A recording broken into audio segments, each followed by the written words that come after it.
Good evening, GaryCon XV.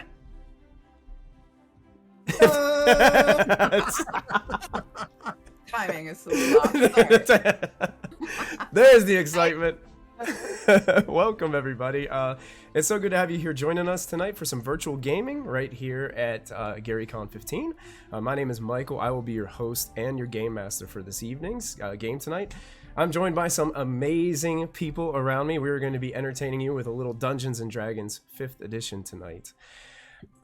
Before we begin, though, I just wanted to tell you guys a little bit about Proficiency Bonus. I, along with some of my friends here, we represent Proficiency Bonus, a small streaming network on Twitch and YouTube, focusing on a variety of tabletop role-playing games. Make sure you take the opportunity at some point to follow our channel over at twitch.tv/proficiency-bonus and subscribe to our YouTube channel where we have hours and hours and hours of content for you to peruse at your leisure. We want to thank GaryCon for this opportunity to entertain you during the convention tonight, and we hope that you have a wonderful time while you're here. Tonight, we will be playing Kandlekeep Dekunstruktion, written by Amy Vorpal from this book, Candlekeep Mysteries. But before we begin, we want to take the opportunity to introduce our players, and they're going to introduce briefly their characters to everybody as we get ready to start this adventure. So we're going to start with our Proficiency Bonus crew. I'm going to start with Brittany first. Why don't you go ahead and introduce yourself briefly, and maybe tell everybody what you do at Probo, and then introduce your character very briefly as well. So I'm Brittany. I am one of the players on Probo, and once in a while I handle the uploading of videos for one of the streams and games I play on. I play in Matt's game along with Russell on Tuesday nights, and my character tonight is Nithfaris. She is a Grave Domain Cleric and a Tiefling, hence the horns. Very, very good. Why don't we go over to why don't we go over to Russell?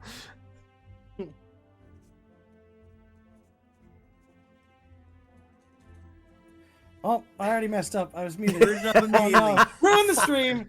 Fired. Start over. Hello, I'm Russell. I'm also a player on the Tuesday night game on Proficiency Bonus. Tonight I'll be playing EP, also known as Elvish Presley, the King of Rocks and Rolling. So be prepared for that. There is nothing prepared for that at all. Excellent. Let's go over to Matt.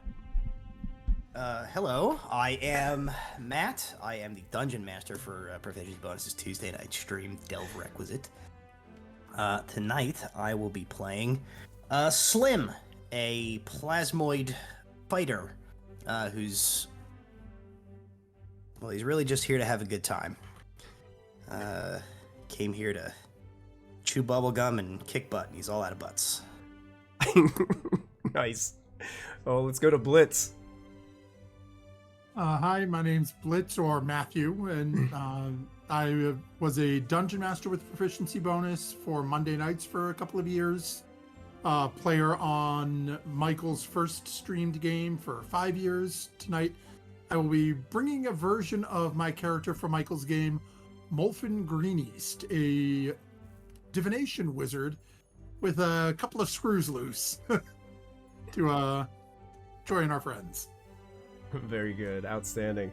And finally, last but certainly not least, I would like to introduce to you a very special guest joining us tonight. We have Toni Winslow-Brill joining us tonight, everybody. We are so excited that she is here. Toni is an author, editor, game designer, project manager, and story architect. She also wrote the very last adventure in this book. And I got it titled Xanthoria. Is that right? Did I say it right? Yep, that's it. Yep. Okay, and Toni, if there's anything else that you want to chime in with, or introduce yourself and introduce your character, go right on ahead. I'm always bad at that. I'm always like, what do I say? Like, I don't know, you know? But yeah, so I wear a lot of hats. I do a lot of things. I also am one of the Adventure League for Wizards communication managers. So, you know, cool. I get to do a lot of that fun stuff. So, nice. My character is Bly Majajar, and I am a little blonde goblin bard. Awesome. I will sing you the best songs. I cannot wait. Excellent. Well, now that we have all been introduced, let's get straight to the adventure. And so the story is told. Standing atop a rocky crag overlooking the Sea of Swords, the massive citadel of Candlekeep rises above the Sword Coast. Visible for miles around, Candlekeep has an eye-catching silhouette, a high wall interspersed with towers. This wall encloses a large space from which more towers rise.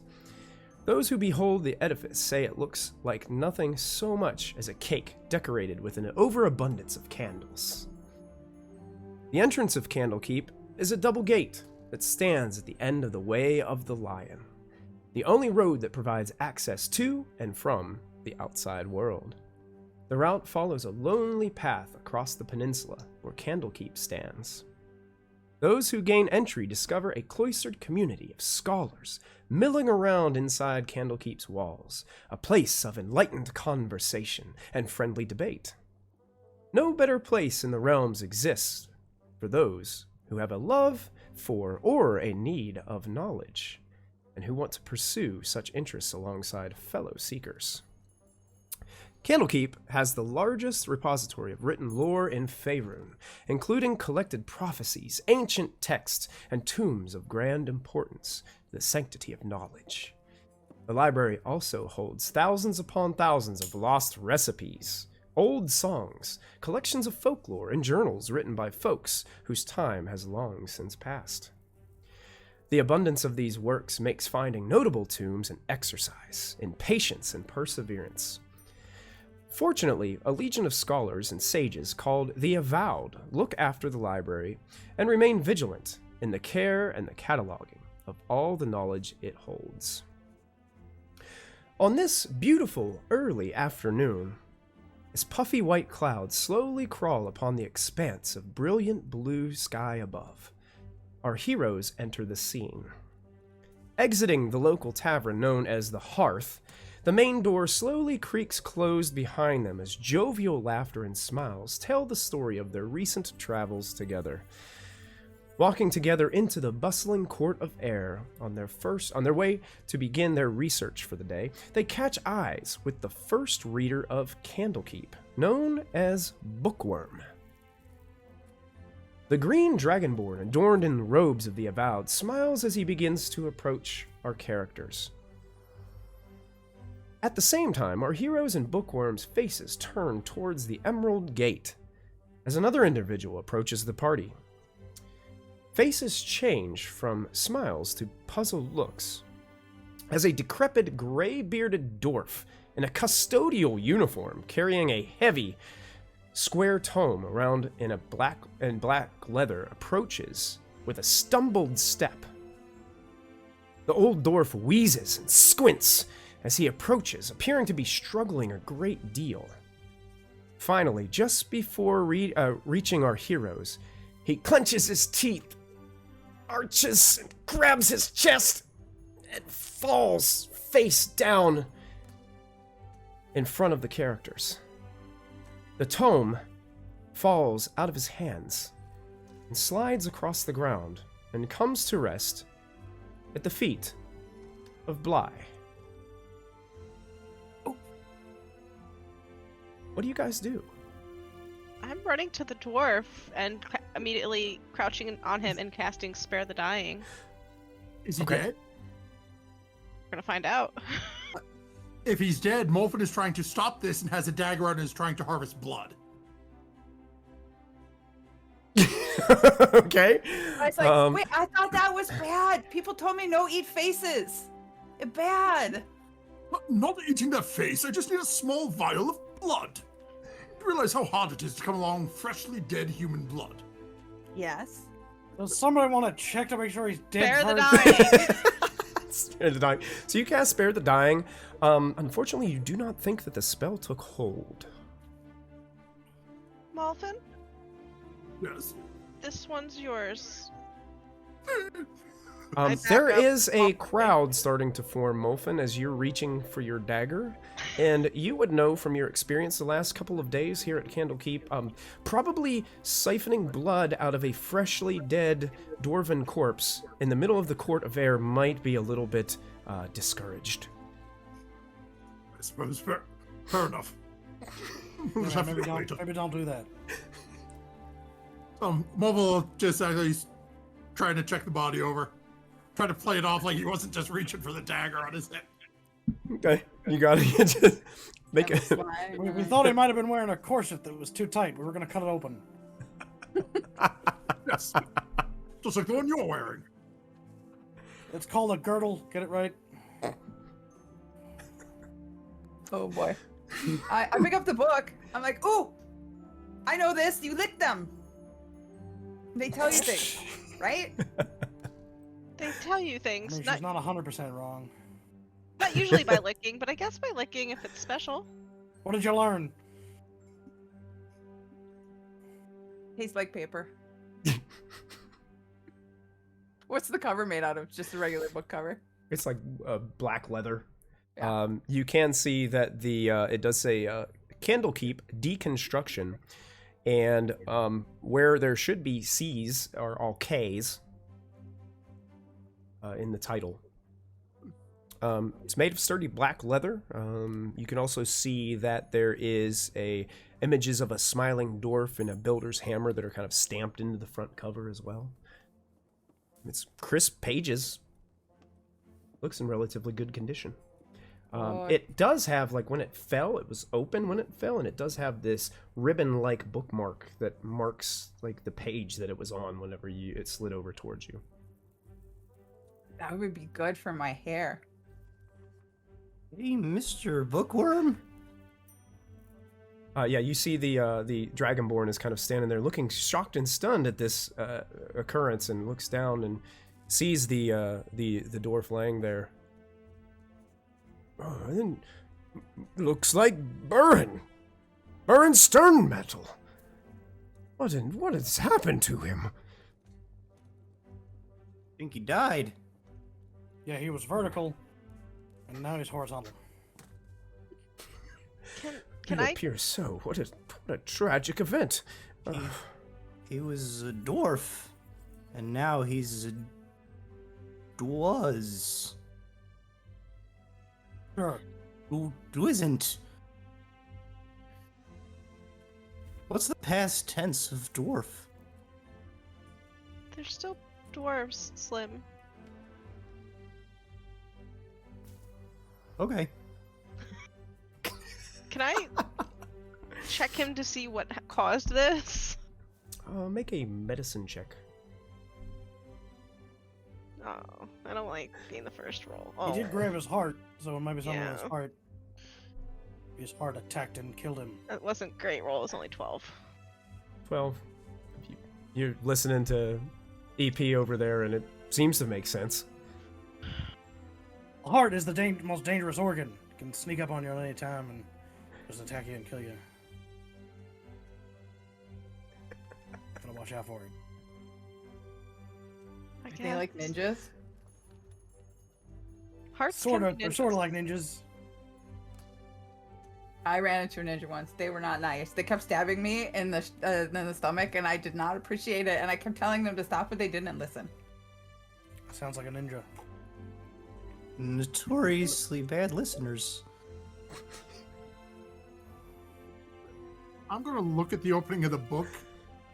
Do Okay. I understand what it says? Is I it just yeah. opened it. And I'm like, Yeah, you can read it. You can, as you basically it landed open onto that page that was bookmarked, and you guys can see that it clearly says at the top. It says very large text barn door, and there's some type of what looks to be blueprint diagram of some sort of inner section of a structure. Just try to take the book from Bly and bring it over to Bookworm. Whatever he was running to or from apparently has something to do with these pages. Yeah, he Does kind this of mean anything to you? he looks it over and he's like, it seems like He just takes and flips a couple of pages. These are all structures within Candlekeep. It seems that these are the designs of the towers and the structures here. How did this tomb get out in the hands of Buren? Well, from my experience here, it appears one of your associates must have aided him in some way. Assuming you keep it passing more from a gesture towards the inner archives. Assuming it's just not laying about for someone to find. This one most certainly shouldn't have been laying around for someone to find, so that is a good point. Perhaps someone guided him to this tome, but this is extremely important information. And he's just kind of like looking over your shoulder. You're still kind of holding the book, but he's looking over your shoulder in the process.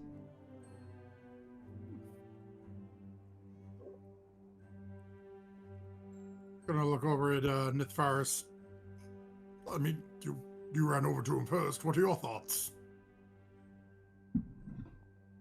I don't know.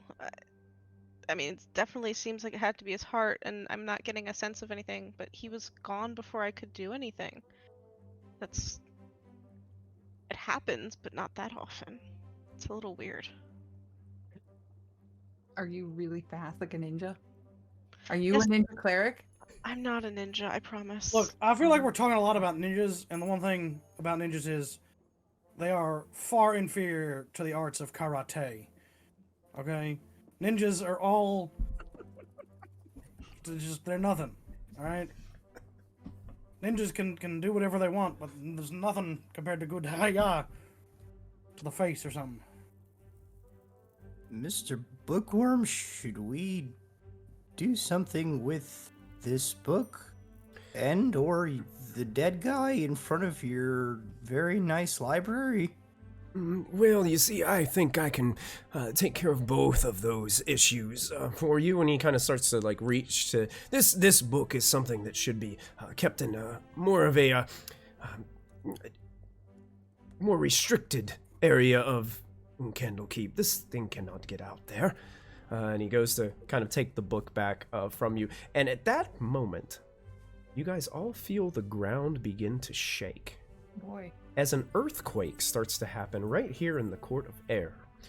You all stumble just a little bit and bump into each other as a little bit of chaos is happening all around you. Confused people with gasps and looking around, and you hear some people shout screams of terror and horror. Some people just kind of looking about as not really knowing what's happening as the rumbling starts to subside and then stops. Well, that was really weird, man. I'm all shook up. Wow. That one was wow.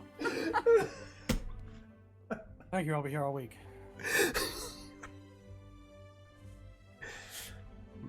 Bookworm looks at all of you with a very suspicious look on his face. I can't remember any time an earthquake has hit Candlekeep such as this. Maybe if you put more interesting things here, then that wouldn't happen. Because books are not very interesting. Oh, I beg to differ.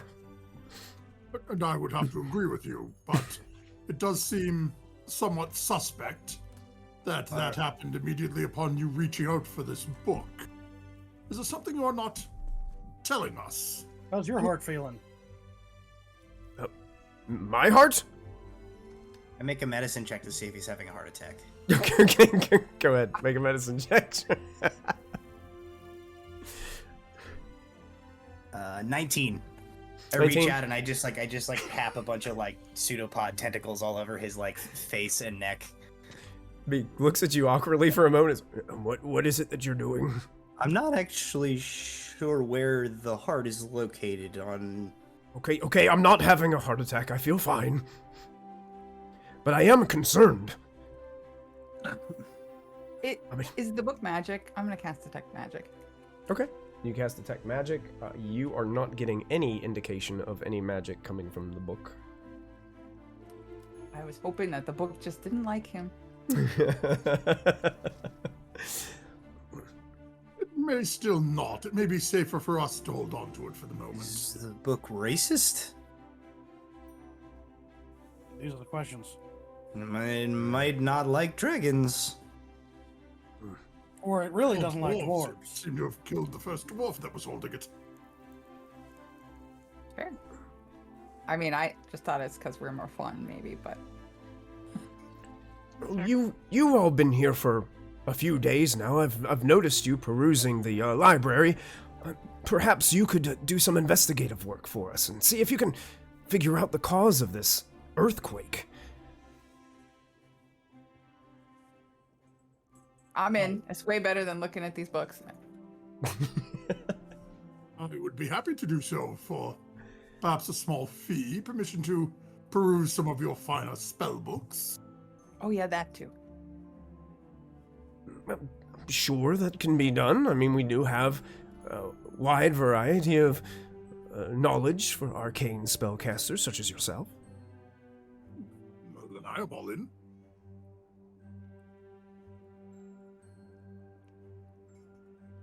I'm not doing anything. I look at Slim to see how they're feeling about this assignment.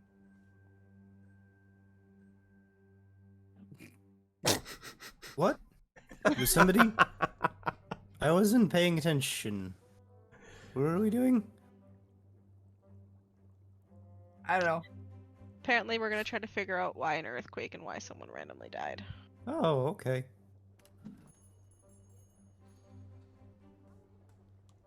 Did you Well, poke should we him get to make started? sure he's not sleeping? Yeah, he's not sleeping. At this moment, you see a bunch of the other members of the Avowed coming, and they're picking up the body and start walking it away. Nice. Are any of them dwarves? What's that? Are any of them dwarven? No, not in this instance. Okay. Do they look upset at finding somebody that seems to be known in the town dead, or are they just like business as usual? Yeah, they seem pretty upset.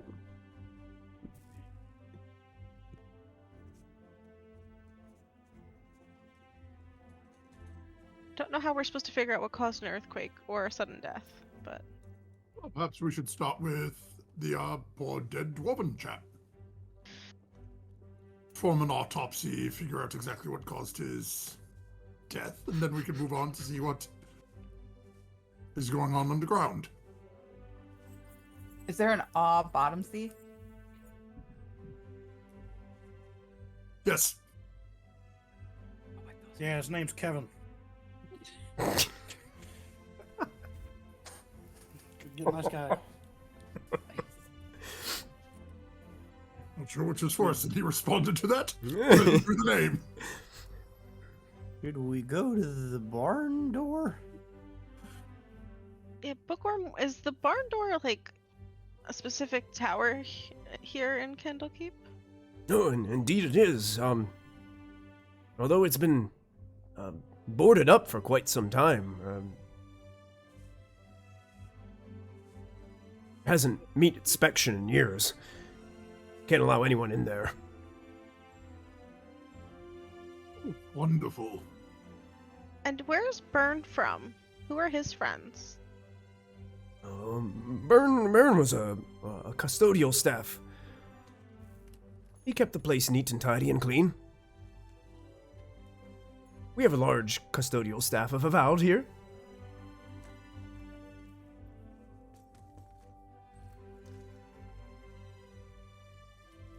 Do we want to go talk to the Avowed first, or do we want to go to the barn door first?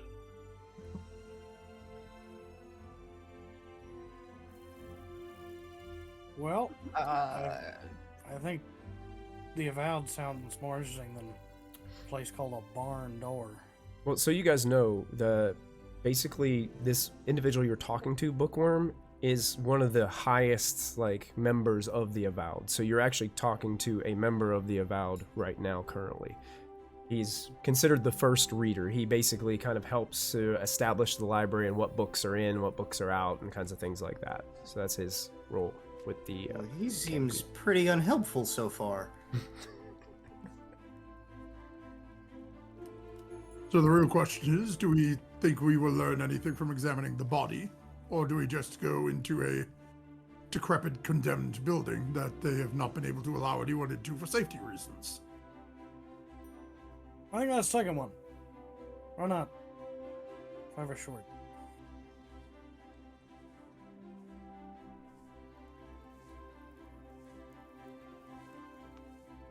I'm fine with wherever everyone wants to go. I think we're gonna have to go look at this barn door anyway, because that was the bookmarked page, so.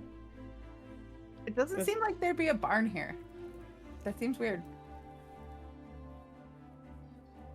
Maybe it's like a metaphorical barn. Possible. The barn is the friends we made along the way. Never mind, I'm going home. Okay. Apparently, I'm wandering to find the barn we made along the way. 4 out of 5 feel the barn is the best place to start, so might as well. Yeah. I'll go kick in a barn door, I don't care. Okay. Bookworm, we'll come find you if we have questions or find something really weird, I guess. After you point us to the direction of the barn door. Oh, absolutely. It's just this way. We'll just go through the emerald door here to the I'm inner assuming ward. it's red. I'm assuming it's gonna be a red door. Yeah. It has a red roof. It has a red roof. Do Mhm. you actually keep barn animals in there? Oh, not at all. Why is it called the barn door? Maybe we should ask that. That's a good question. I'm not smart, but Aren't you like the high and mighty first book guy? Whatever. You don't know why it's called the barn door. Goddamn, man. I'll be honest. I wasn't the first reader when this text made its way into Candlekeep. I'm unfamiliar with this book. how old is this book? It must be very old if it has the plans and layout of Candlekeep. As you can see, this is the teacher's edition with the proper spelling on it.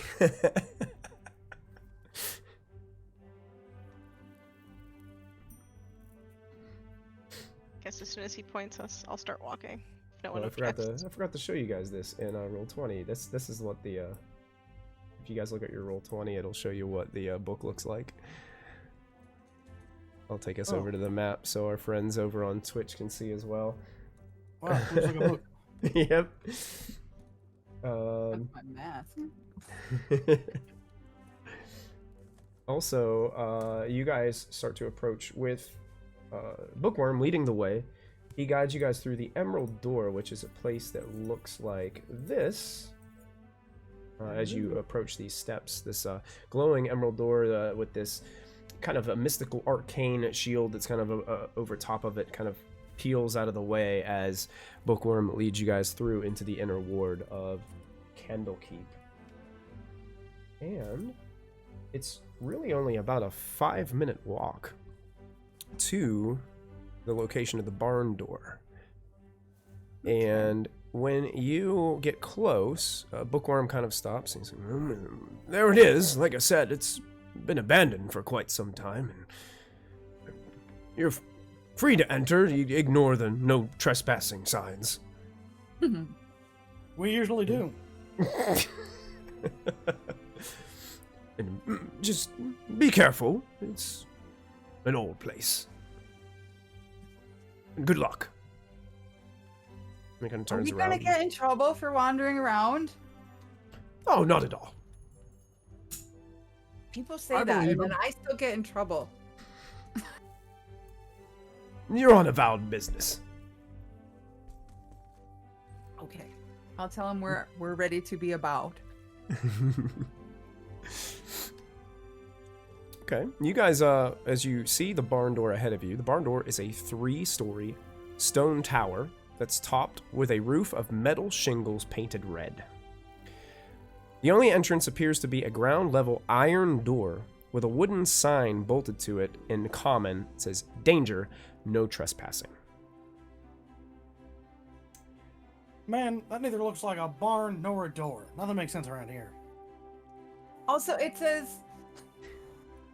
What does it say? I can't read it. It says danger, don't go inside, essentially.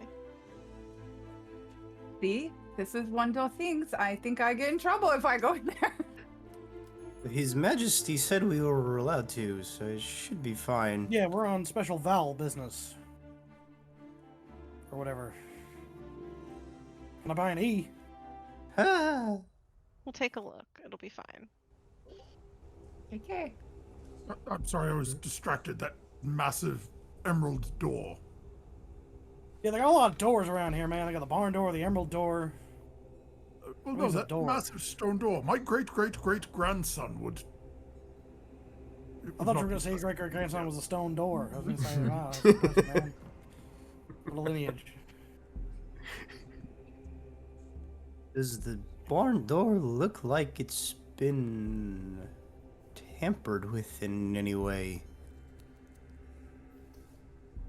Like the door itself, or just the building itself? I don't know. Did the door look like it's been recently opened?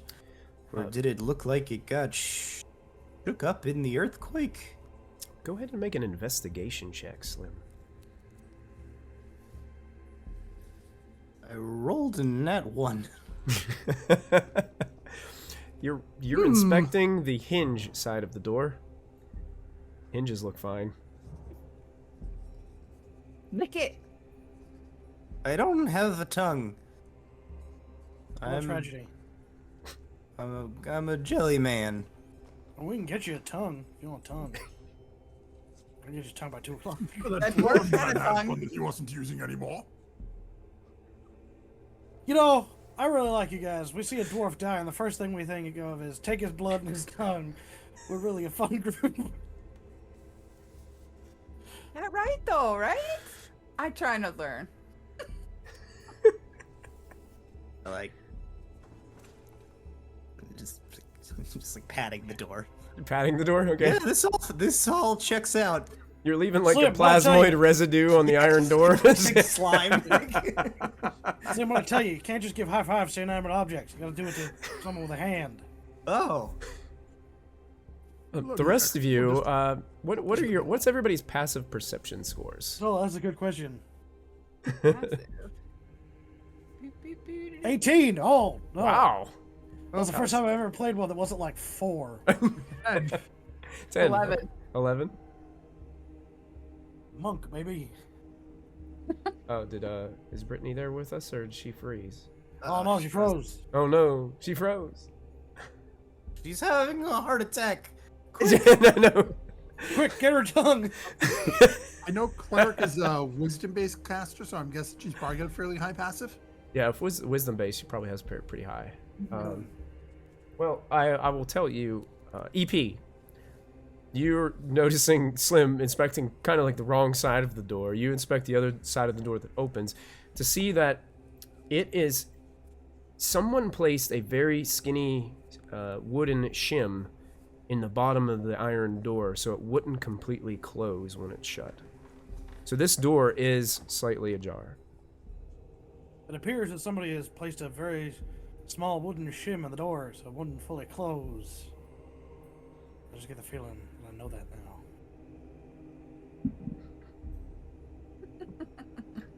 now. So go. Seems like we are being invited in then. Seems like somebody is down there, possibly doing some bad things, maybe causing some earthquakes. I don't know if you could cause the earth to fall like that, then I don't know that I want to meet them. I'll go down there. I'll cry and chop anybody, I don't care. But imagine why if they could teach us to make the earth do that. Oh man, imagine if I could kick somebody and just earthquake the earth. That's my dream, man. People shouldn't be going around shaking up other people's castles. They got like books and stuff here, and it seems lame. I mean, you know. I don't go into people's house and shake up all of their stuff. No, I go up to you and I start shaking you. Like this? Yes, Also- I dislike this strongly. That's a lie. I've known you for a long time, Slim. I've seen you go into people's houses and shake Oh, things okay. up. Only people that deserved it. Well, how do we know these people don't deserve it? Well, I don't know that. I Then can't handle this philosophical quandary. That's what we have in the forest for. Well, let's go then. Look, these hands serve justice. I'm gonna go down there and I'm gonna serve justice to whoever's causing earthquakes. What? I wasn't paying attention. What did I miss? I got distracted by the The door is slightly ajar. Oh, Somebody put a wood shim in it. I'm going inside. As far as you open the door? Very slowly. Okay. You I'm gonna take a step slowly back open the from door? the door. Ours makes a decision. Okay, so you're peeking inside the door. You look and see that the lower level of this tower is all one room, and it seems that the walls are covered floor to ceiling with bookshelves, stacked with bookcases. There are wood frame doors set with small diamond-shaped panes of glass that keep the books secure on the shelves. So it's almost like bookshelves with lockers, almost, sort of. And each section of which has a rolling ladder that's anchored to a ceiling rail. There are 3 custodians working in here, sweeping the floors. You see a human, a gnome, and a half-elf, all in custodial uniforms of the Avowed, sweeping as you open the door. And as the door begins to creak farther, you see the gnome with blue hair pulled up very tightly upon his head, stops sweeping, holds the broom in one hand, and looks towards the door. Who is that? And then you see the human female in the back corner who was kind of sweeping stop and say, look,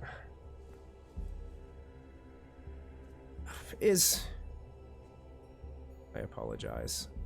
I had his name memorized and then lost it. Is it Kevin from earlier? It's Kevin. It's totally Kevin. We're all in like a line of heads in the doorway, like the Scooby-Doo. Yeah, that's right. It's Scooby-Doo. Yeah. Are you referring to the dwarf? His name was Baron, right? Yeah. I'm looking for something else though. Here we go. Oh, she's sweeping. She's not even looking at the door. She's kind of like has her back to the door. Yeah. Is Rooster Muffin come back yet? Gosh, he's been gone a while. And then you see the half elf kind of turns to face the door as well and says, "No, he's not. Looks like a bunch of trespassers." Nuh-uh. Yeah, we're on official business. The Avowed said we could be here. Oh, Yeah, but head bookman. The little gnome in the front. Oh, the Avowed said that we could be here. Well, I don't think you're a member of the livestock. And he starts. I like your attitude. He grabs his broom and he starts to kind of like wield it like a baseball bat, and he starts to slowly start like hobbling towards the door. With In this gnomish, I'm going to turn to him. Put that down before you end up getting yourself hurt. Bookworm sent us here to investigate the earthquake. Do you hear the half-elf in the background? Whatever he said, don't listen to him, Chicken Peach. Show him what you got. You And it looks guys like got weird it looks like names. the half-elf back in the back starts swinging the broom around like Donatello from the Ninja Turtles, and they all start to grab these. Maybe you guys shouldn't be here. A challenge.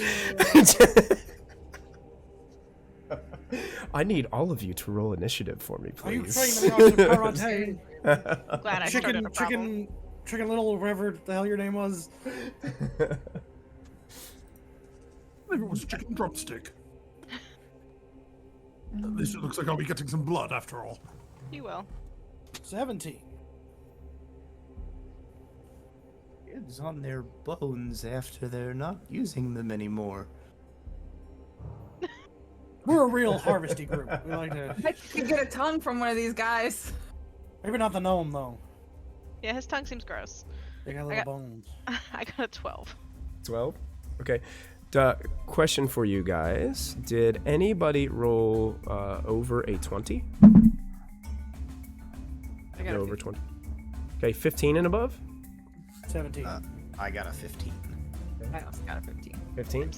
16. 15 buddies. Wow, 16. So who had... Wait, say those one more time. I had 17. 17. Molvin is a 16. Molfin is a 16. Got it. 15. 15s. I got Bly and Slim, what are your dexterity modifiers? My initiative is +10. Because I'm secretly a ninja. Wow. My sworn enemy. Slim. Plus. I'm sorry, I was wrong. +9, excuse me. +9. I'm sorry. Okay, what's Slim's? We brought in a special guest over here, and she's like, I'm just going to cheat. Just right out. You guys okay, right? And Fight starts and I'm Bly's going. like, yeah, takes off towards everybody. Slim's like, huh? Shocking enough, the custodians get to go first. They rolled an initiative of 20. Oh, jeez. So you guys are still all standing in the doorway.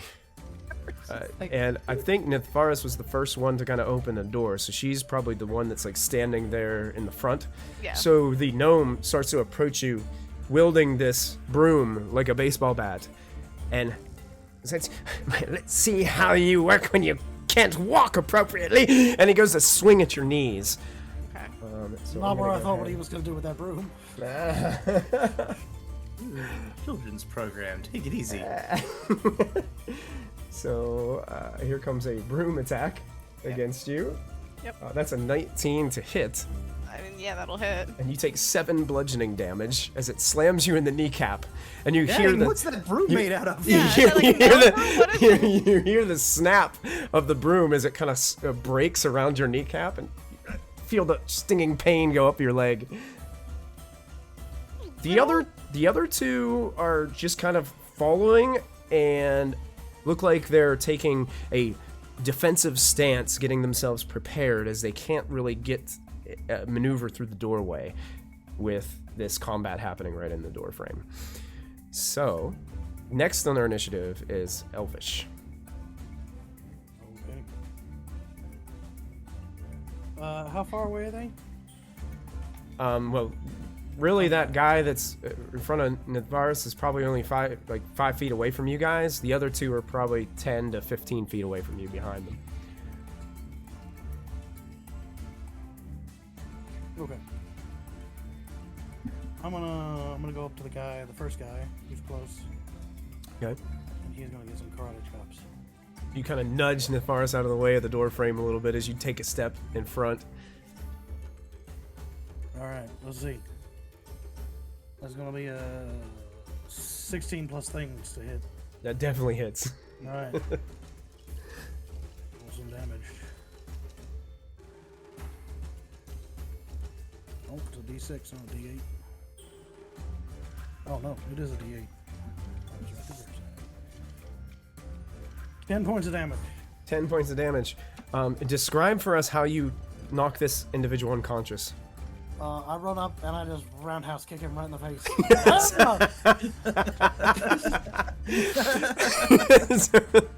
Pushing the bars out of the way with a roundhouse, you see the gnome go flying across the room, and you hear the clatter of the broom across the stone floor as it rattles back, and you hear it like roll a little bit the rest of the way as the actual handle separates from the broom part, and it just rolls across the floor. I turn to the other two and I go, anybody else want to take a second chance, take a second thought and talk this out? Or anybody else want the hammers of justice? He was weak! And they keep their stance going. Is there anything else you can do on your turn? Yeah, I think, because I can,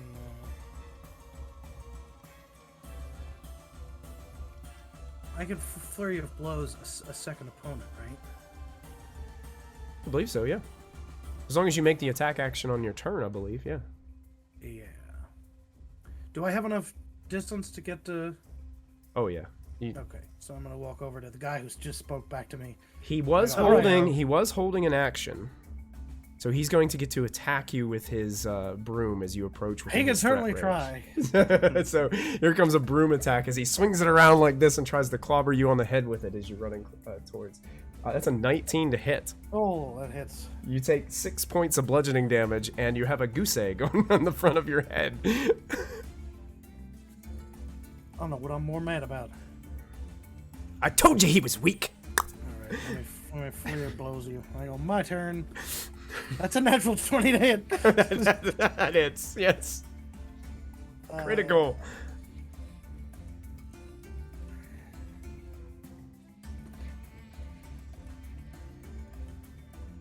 11 points of damage. 11 points of damage. Describe to us how you knock this one unconscious. So I come up and I take the stick to the face, and then I stand in front of him and I just go, God damn, man! And I just like chop him in the neck and he falls over. He does one of those things where he holds still in this pose for a moment, and then just falls to the floor. And I point Broom to the clanking guy to the- like, do you really want to try it, or you want to just give up? She looks at you with this grimacing face and says, "For Stonky!" and holds her staff. I technically I have one more attack with my Fury of Blows, so I guess. So you're gonna run over there? I guess. Okay, she was holding an action to attack with her broom as well, so Alright. she's gonna try to hit you as well. Go for it. That's a 22 to hit. Yeah, that hits. You take 5 bludgeoning. As she does one of these things where she holds the front of the broom and jabs you in the gut with it as you come into her threat range. Alright, well, I rolled a 19 plus things to hit her, so That hits. Roll damage. it's gonna be 12 points of damage. 12. Describe how you knock this one unconscious. You people are really pissing me off, and I just headbutt her. She goes flying into the bookshelves, and you see some of the glass that was on some of the closed lockers of these books shatters a bit, just as it does like the spider cracks in some of them, and she just slumps to the floor unconscious. I'm going to take you guys out of encounter. You guys are out of initiative. I'm sorry that we only got to one of you. I'm gonna activate one of the magical items that I've chosen for this one shot, which is the Orb of Gonging. So as Elvis Presley finishes off knocking out the last of the 3, I walk into the room and I go,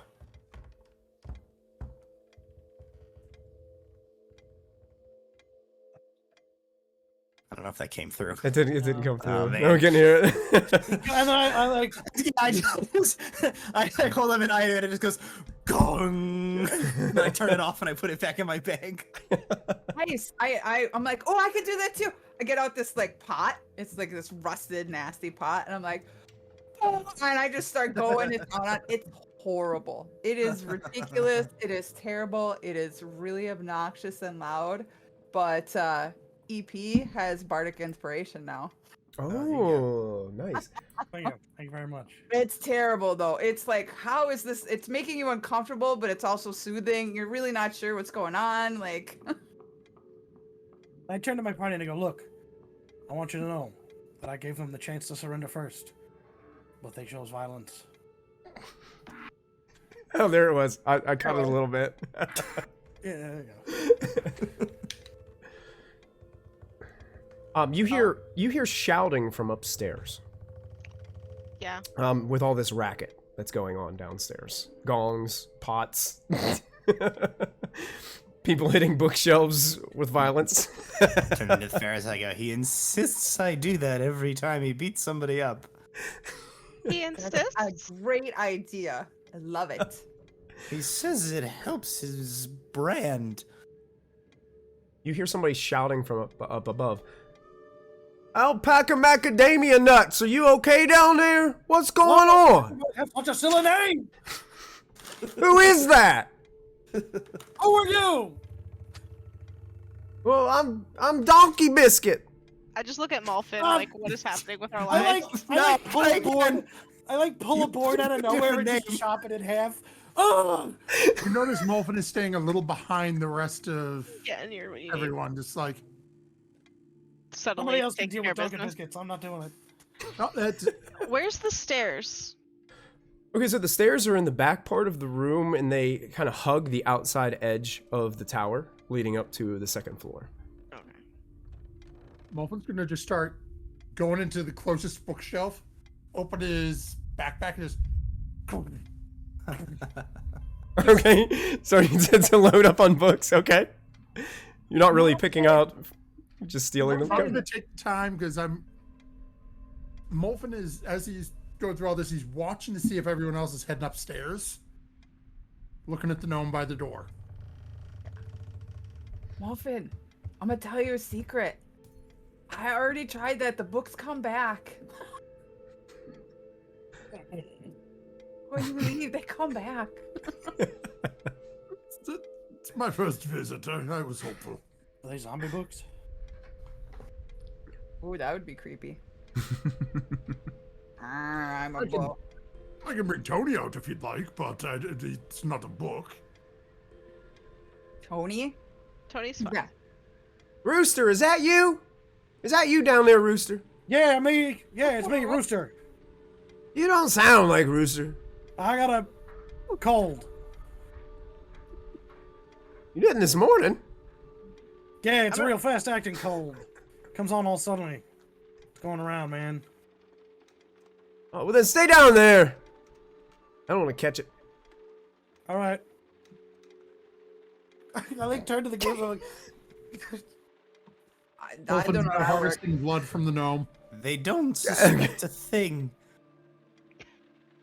My concern is, this place was supposed to be abandoned. It's taken care of when there's people in it. Well, the door was propped open. Maybe they're not supposed to be here. And that's why you couldn't fuck them out of it. They were sweeping, so I assume they were making it more habitable. Maybe. What I if don't know. Bookworm has turned animals into those people? And that's why they have the weird names? Yes, I mean, why would a parent name a child Donkey? Unless it was a donkey. I mean, why not? Maybe it was a family name. I had an Uncle Donkey. By the way, is there a way to go downstairs? There doesn't appear to be. I don't see stairs leading down, and this is where we're starting, we have to go up.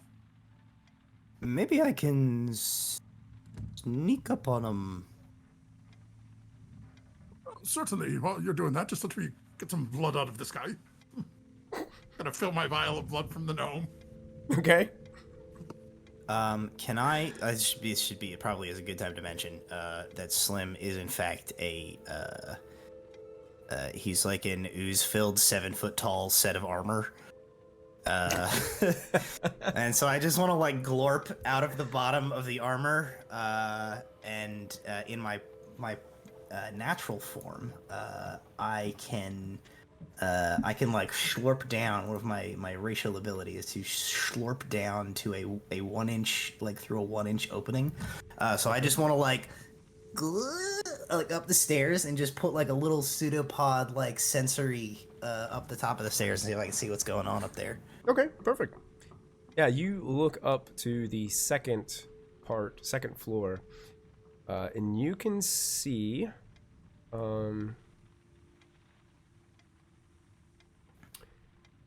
there's this. Well, you're as a plasmoid, pretty much all your senses are like kicked in, right? Is that how your senses kind of work? So you even with your pseudopod coming up, you'll be able to smell and hear and get those, like, you're not just like, it's not like a telescope from a submarine. Ooh, just like I look looking like a around. doctor. So the scents and salted meat and dried fruit fill the area. Bookcases built into the stone walls and are fronted with these wood glass doors, but they're not filled with books. They appear to be filled with rations and other food stores. We're gonna say rats. No, not rats. Huge windows seal off a pair of alcoves set into the tower walls, and an inner curving wall between the staircases has an iron door at its center.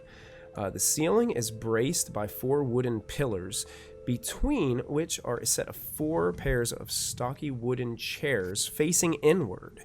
Each chair seems to be bolted to the floor, fitted with 2 lengths of rope. 4 of the chairs have people in custodial uniforms tied to them. 2 appear to be half-orc, 1 a half-elf, and 1 a dwarf. Hey, now. They're tied to these chairs like Like a seatbelt. Oh, not like they've been like tied up.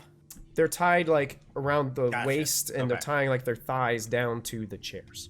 Okay. Their arms are free though and stuff. Their arms appear to be free. Yes. All right, I like slurp They're back not. down. And It doesn't look like they've been bound by somebody. Okay. You know. I slurp back down the stairs. I slurp back into my armor.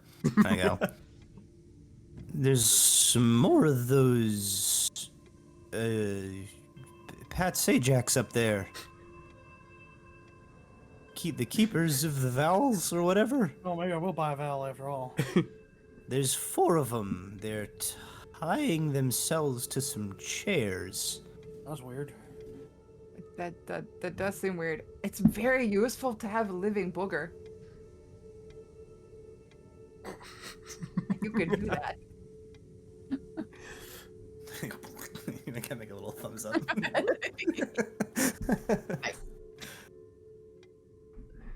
You hear somebody Just shout from tied to the downstairs. You chair. hear somebody shout back downstairs. Hey, Rooster! Have you heard from Stonky? Is he done yet? Almost. How much time? I mean, we're ready. Oh, like 5 minutes. 5 minutes. Oh, exciting. You better get to your chair. Okay. Was there an unoccupied chair up there that I saw? There Or are there chairs down here? there is one high back chair behind a desk here, but it doesn't seem to be bolted to anything.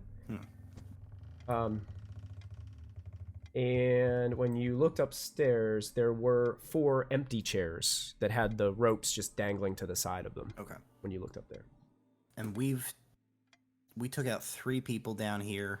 The dwarf from earlier, possibly. Mm-hmm. And maybe Oh. the dwarf. Okay. And I don't know if it said in the description or not, but when you looked up the stairs into this room, you could see behind there was another staircase behind on the other side that was leading up to the 3rd floor of the tower.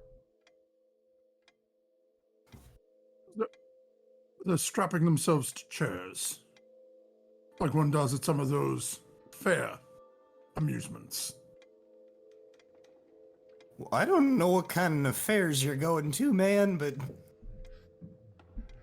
I don't know what you're talking about. Yeah, Molden's into some eyes wide shut stuff. Or perhaps it's to restrain oneself in the event that the tower begins shaking from another earthquake. I mean, we could just go up there and punch them all in the head, right? Yeah, They're they're all tied down. tied down. Yeah. Let us go have a conversation, perhaps, instead of... Rooster, it can't be 5 minutes. He said we'd have an hour.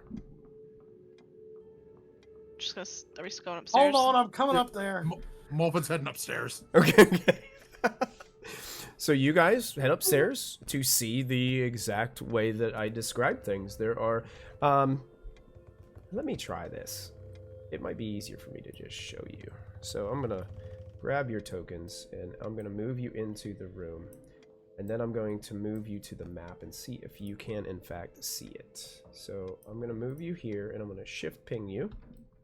Do you guys see anything? Yep. Yes. Okay. Yep.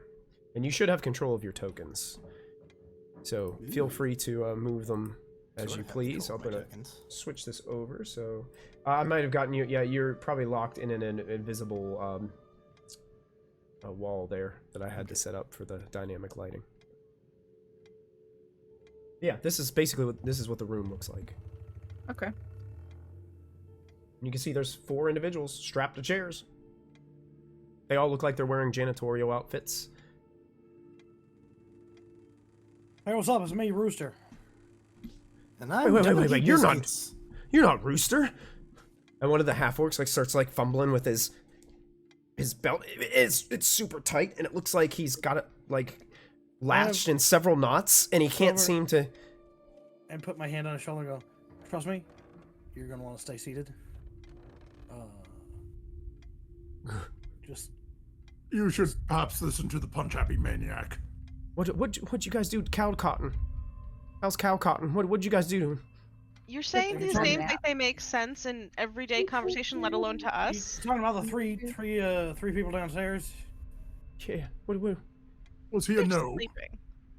There was a gnome. That was Chicken Peach. What'd you do with Chicken Peach?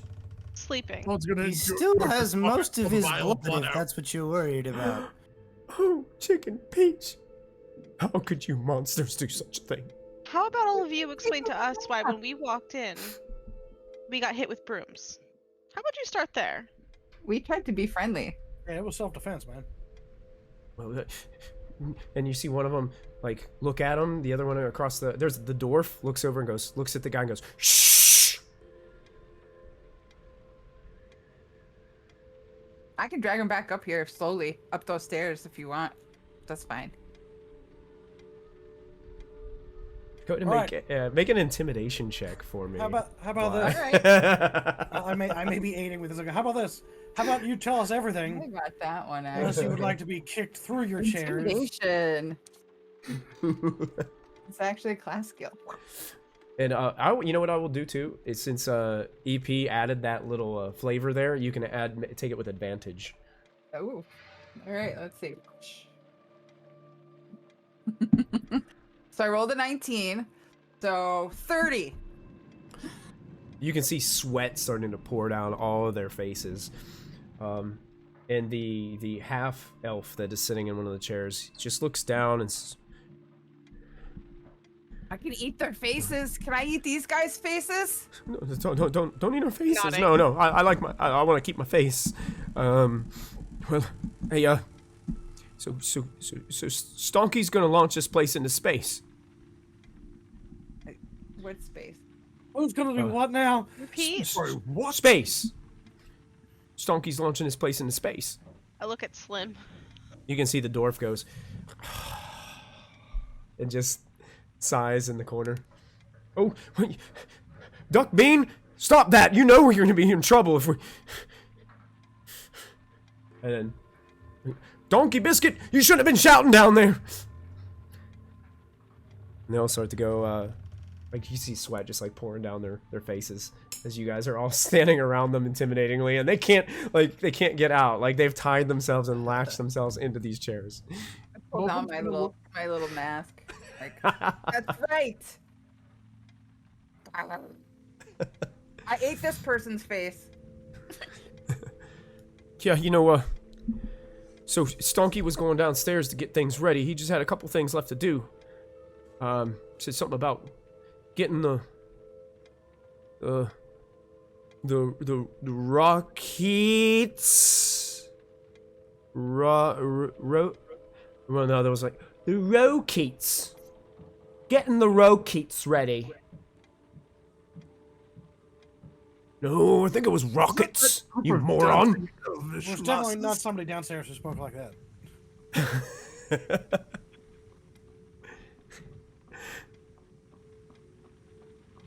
All right. What? I don't know what's going on. I'm not smart, so sorry. Where would he be doing this? Where can we find this individual so I can have an intellectual conversation with him? Where can I find this individual so I can have a fist through his head? They're downstairs. Getting everything No, ready. they're not. The people who are downstairs are down there no longer. No. Downstairs. Downstairs. Not Fine, that I wanna get downstairs, the other downstairs. There's a second downstairs. On the back bookshelf, there's a blue book. Pull on the blue book, and you can go downstairs. Who's saying this? The half-elf that you guys intimidated, and he's sweating profusely. I just want to insight check to make sure they're not sending us to like something like a trap. Sure. Is anyone, while he's doing that, is anyone within 5 feet of that half-elf? Donkey Biscuit? No, one of my friends. One of our group. I mean, People I care you're all about. kind of together, so I would assume that maybe a couple people are. A 19 insight to see if this is a trick. You think the deception was pretty successful, or the intimidation was pretty successful, and you've frightened this guy pretty heavily. And you all want to willingly go into space led by somebody named Stonky. One of the other half orcs is like, yeah, Stonky's got really good plans. I see he's collected all the important books and stocked them here in the barn door because people such as you don't deserve this kind of knowledge. How dare you be able to come in here and get the kind of knowledge that us, the Avowed, should only have access to. Your name is So- Donkey Muffin or whatever. You think you're better than us? My name is Goatbeat. Not better, man. Yeah, there's one point still stands. Go beat. Looking at one of these beat a chairs. goat out of you. Does it? Do I think I might be able to like rip one of these off the floor? Excuse me. It's pretty heavily bolted. You would I'm probably gonna have try to it like anyway. smash the legs of it to be able Oh, to yeah, like I pull it don't off. care if the chair is like intact afterwards. Okay. What are you like attacking it with a weapon, or are you just? No, I don't have any weapons. Okay. Just go ahead and make an attack against the chair. While he's doing that, the one who said that we shouldn't have access to the information, Molfin's gonna pull his dagger and with the pommel end of it, just right into his forehead. Ouch! That hurt. That really hurt. Let's say 22 on my Could've attack been against the worse. chair.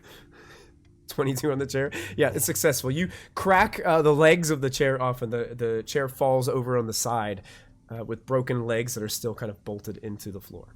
I just pick up the chair and I go, I'm taking this with me. It's just they're all stunned looking at you, except for the one that's holding its face from just being smacked with the hilt of a dagger. To the blue book. Blue book, apparently, we have to What are go we find. doing with these guys? You're all gonna stay here, strap to your chairs, and you're gonna shut up, or I'm gonna come down here, come back up here, and punch you so hard you go back in time. You can threaten us all you want, but you better hurry, because this place is going to blast off any time now. Good idea. I start tying them actually to the Yeah, I chair. start helping. Oh, yeah, you're tying like around the back, like Yeah, okay, we're tying their hands and we're so you take your time. You guys take a few minutes to When he's restrain. threatening to kick them into back in time, I start tying them up. That's Okay. right. Very good. And Before we continue on, should I leave someone up here to keep an eye on them? I don't Yeah, want to be left behind. I want to see what's going on because I'm nosy. No, I don't mean one of us. I mean one of the people I can just sort of yeah. bring along. Wait, I thought you were Bly. I'm Bly, yeah. Yeah, but you said you were nosy. I thought you were Bly. Oh! That was a knee slamper, as they say. Is No, that the like first is the one who got hit in is the that knee. like a You got hit in the nickname? face. I mean, it's fine, I guess. I don't really care, but I just like knowing what's going on. Usually nicknames are shorter than your regular name, but Nosy is more syllables. That's Well- too much thinking. Sometimes nicknames are shorter, sometimes they're longer. Sometimes somebody named John is called Jack and it makes no goddamn sense, but let's move on. Oh, Dolphin, you want I'm- to do your thing? Muppet is gonna open up his bag and just sort of pour a small pile of bones next to the chairs. okay. Ooh, Oh snacks? man, what is happening? And just- you've had bones these whole times? yes, I carry Tony with me always. I And with don't know that, why, Muffin but will I like cast that name. Animate Dead. Animate dead. Okay. You watch as the bones start to assemble together, one piece at a time, as a skeletal form stands now in the room with you. Molfin, go ahead and describe the feature about Tony as they notice the skeletal form in front of them. As you all see Tony sort of pop back up, very straightforward skeleton, rib cage, arms, everything is normal until you get waist down. Thigh bones, and then feet. No kneecaps, no shins. Hey, Slim, is that your bones? Did he steal your bones? No, but Levi stole this. I'm not feeling great about the fact that he's had spare bones this whole time and didn't tell me. It's Tony, they're not spare. we Tony, do me a clarify favor and something? just keep an eye on these group. If they start to try to get out or get away, just beat them to death. Can we The clarify The skeletal form sticks its rib cage out and salutes you, Muffin. Okay, I hate that. But can we clarify something? Is it Tony with a Y or with an I? Because I feel like this is very important right now. With an eye, with a little accent mark on over the eye. So it's Tony. Oh, I didn't so know your it's skeleton was a so Latin pop easy. star. Yes, that's exactly why. Also, you said you didn't steal the bones, but how did you? Never mind. That's a good name either way. But I like your spelling. Don't ask where he came from. It's just better for everyone. I'm gonna go to the upstairs part real quick before we go downstairs. In case there's someone else up there. Yeah, And Elvish wants to punch them in the nose again. well, somebody besides Mr. Presley should probably punch somebody before the night's over. I thought maybe if I found someone up there, I'd hit him with this chair. I just go upstairs. Okay. Nice. So Slim's going upstairs. Is anybody following Slim? I'll go like halfway up the stairs just in case. Okay. All right. Nope. I'll be quiet about it. But yeah. Bly's gonna be I'm quiet gonna about it. rest You can the make you can make a stealth check if you'd like to, Bly. Mytharis is gonna go up the steps too, so I'm gonna grab these tokens and I'm gonna move them to where you guys will be able to see what's upstairs. And I'll shift ping you just over to the right a little bit. You guys should be able to see this. The top level of the barn door is an observatory with 3 wide windowed alcoves. The chamber... Excuse me a second. The chamber houses a large telescope mounted on a revolving dais. A small chair is bolted to the dais under the telescope with an iron lever jutting up from the floor next to it, topped by a perfectly round ruby.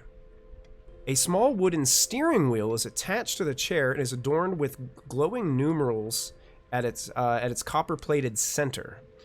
3 large chairs along one wall have likewise been bolted to the floor, all facing the telescope.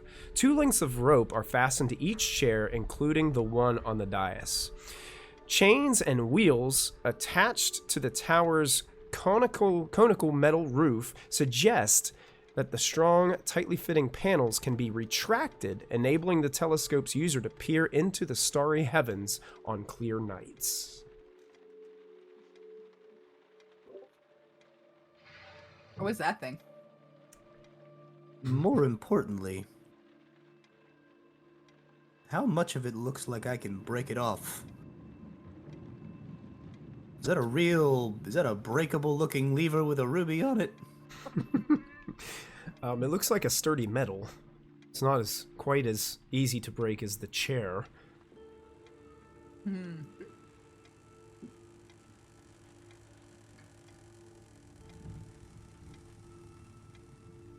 I don't have anything for breaking things, unfortunately. I have, and this is just a small tidbit about me. I have 20 crowbars on my person right now.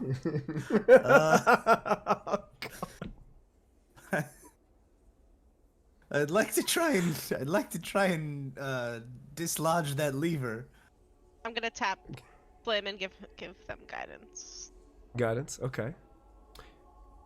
So you go and you take the crowbar and you go to the lever. When you look at the lever before you even go to hit it, you can see that there are 3 slots that this lever can be locked into. They are labeled coop, shed, and stable in common writing. The lever is currently in the notch labeled stable. You still proceed? Like, slowly reach out for it, and I look back. Yeah, do it!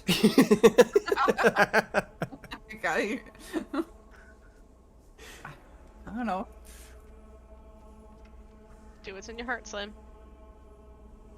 Well, I kind of thought you were gonna be the voice of reason on that one. Okay, and I move the lever. As soon as you touch the lever, all of a sudden you see some type of blue glyph start to glow from the top of the ruby, and it starts to float and hover and spin right above the ruby and start to cast this blue glow about the room. And then all of a sudden, out of nowhere, electrical energy just shoots from the glyph almost instantly. I need all three of you to make dexterity saving throws for me, please. Front row. Dexterity saving throws.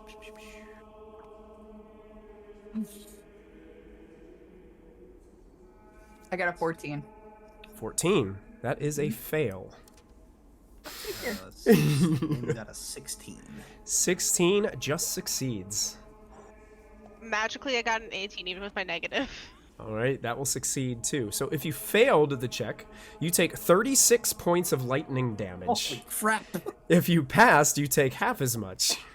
36? 36. I gotta make sure here. I think that's don't know. 18 would be the damage halved. What level am I again? Do I have a fit? No. And then at that, you seem to see the glyph and this energy as it's zapping all across the room. Some of the electricity just kind of disappears into the outer walls. And then after that, all silent. Put it back! Put it back! Took that lightning bolt in the face. Wait for me to get downstairs before you put it back, and I'm going back downstairs. Back downstairs, you got it. Good idea. As far as runs back down the steps. I'm staying on the stairs in case something bad happens to Slim, but I'm moving out of the range here. Okay. Out of what I hope is the range. Smoking. Oh, does Alright. that count as an attack? No. There was a big magical problem. We touched something. Oh, Slim touched something. What do I think the odds are that that happens again if I try a second time? I went down the stairs. Okay, you're going down the stairs too?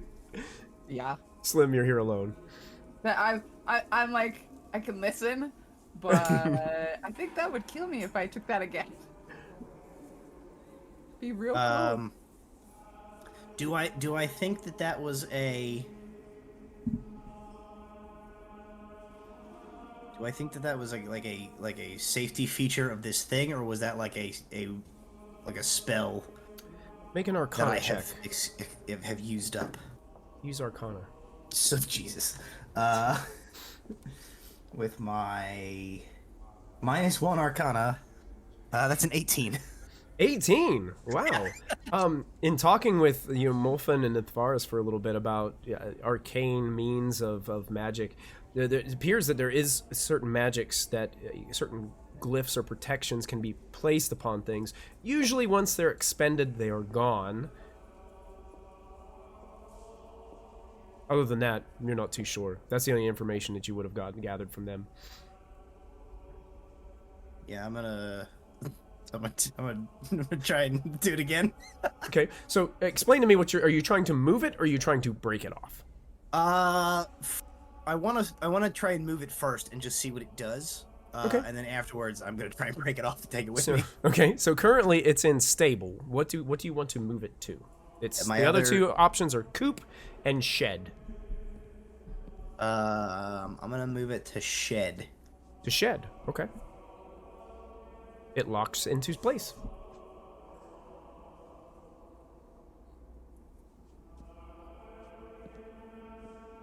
Okay, fake lever. Cool. Now I try and break it off.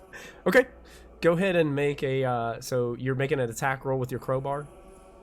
I guess. Yeah.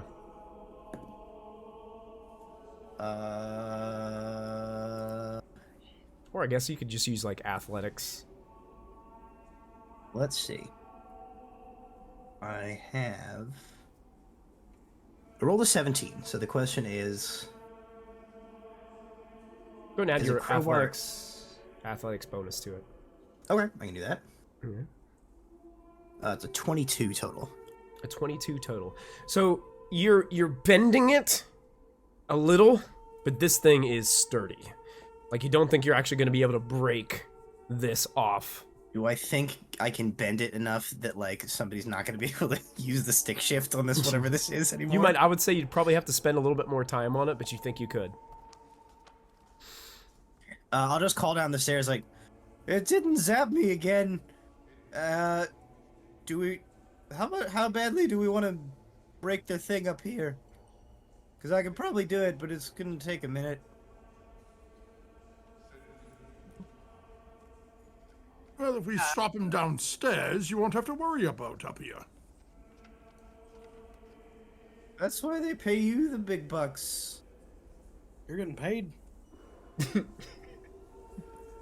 Well, I did arrange payment for myself to look at the spell books for this little excursion, but... Oh, yeah. Chair up here look nicer than the one that I took from downstairs. Yes, a little bit. These are coated with some type of red fabric. Make them a little bit more comfortable. Yeah, I'm gonna take that chair instead. Okay, I'm not gonna let you make a roll for that one. I'm just gonna say you do it. You just use your crowbar and you break the chair off. I come back down. I now have 2 chairs. Oh, starting a collection. Yeah. See one of the dwarf that's down there just like sighs, breaking all the chairs. I'll break you if you don't shut up.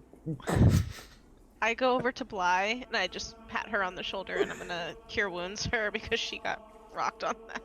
Oh, thank you. My hair is kind of sticking up too. I should put it down. That was great. 15 points of healing back. Thank you.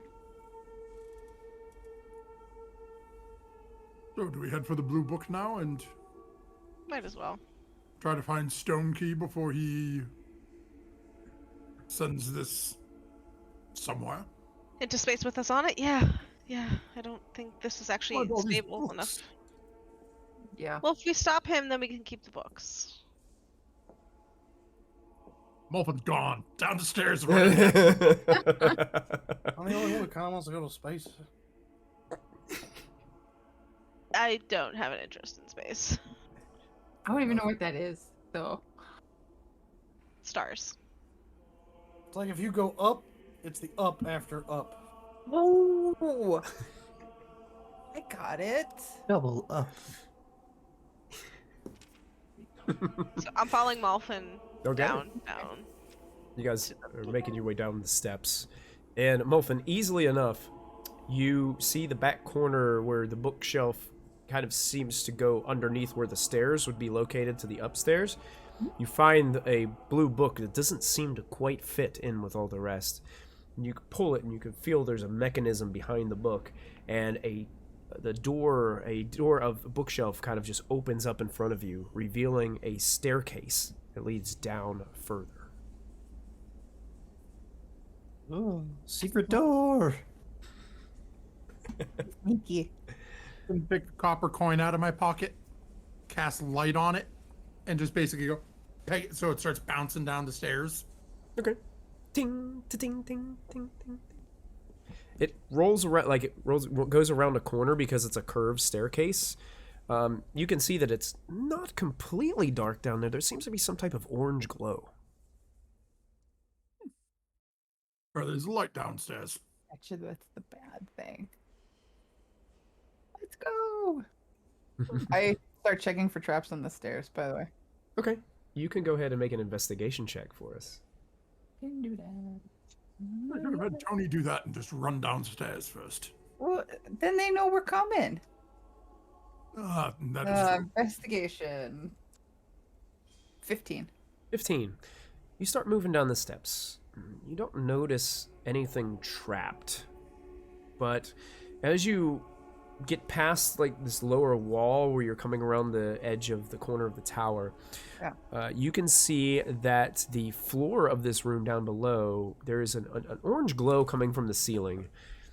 And there is this 30-foot diameter room and there are 4 what look to be 10-foot long metal cylinders that protrude out of the ceiling. And they seem to be still glowing with a little bit of orange glow, and you can feel heat resonating from them. Almost to the point where they're kind of blurring the imagery around you. And it seems there's a few like little glowing embers on the floor. The floor itself seems to be covered in scorch marks that grow darker and more intense whenever they get under these 4 metal cylinders. 2 sections of the wall seem to have crumbled opposite the staircase. And you do catch in your investigation a little like shiny glimmer. Just all of a sudden, like you see like this reflection, and then it disappears.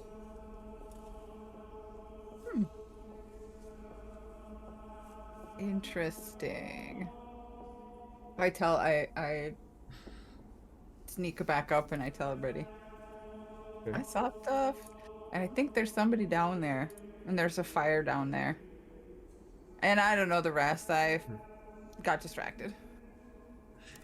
Were the fires magical? I didn't look. Oh. I could have, but I didn't. Suppose we have to go back down anyway, correct? Yeah. If we're stopping this guy from launching this into... Let's just point up. Yeah, let's go. I'm gonna introduce this guy to Jeremy. Hold up, chair. Okay. Hey, I bet you those chair legs would make good bones. Maybe. No one Perhaps ever we said can your use bones Donkey's had to be bones. bone. That's right. You don't have to actually be made of bones, right? Although Donkey's bones might be fun. Molfen might be Well, on. it's just not the same if you use different stuff.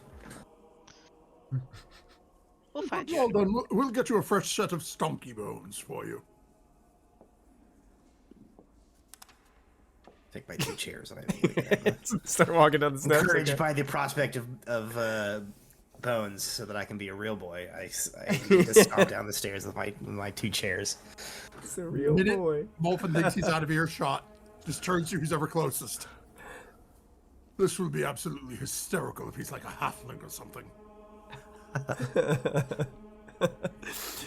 So you guys walk down and see the same. The one thing that you guys do notice as you walk down, next to where the walls seem to be broken, there is a large double door on the opposite side of an iron double door on the opposite side when you walk down.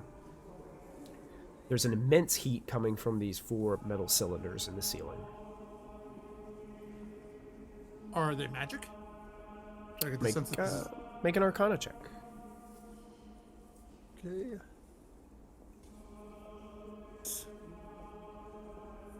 Okay, that's pretty. 24.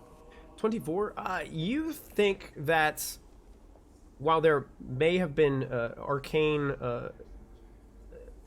implements used to help to create these, they might. I don't think they're. You don't think they're exactly magical in a sense, as more mechanical constructed. That is absolutely horrifying.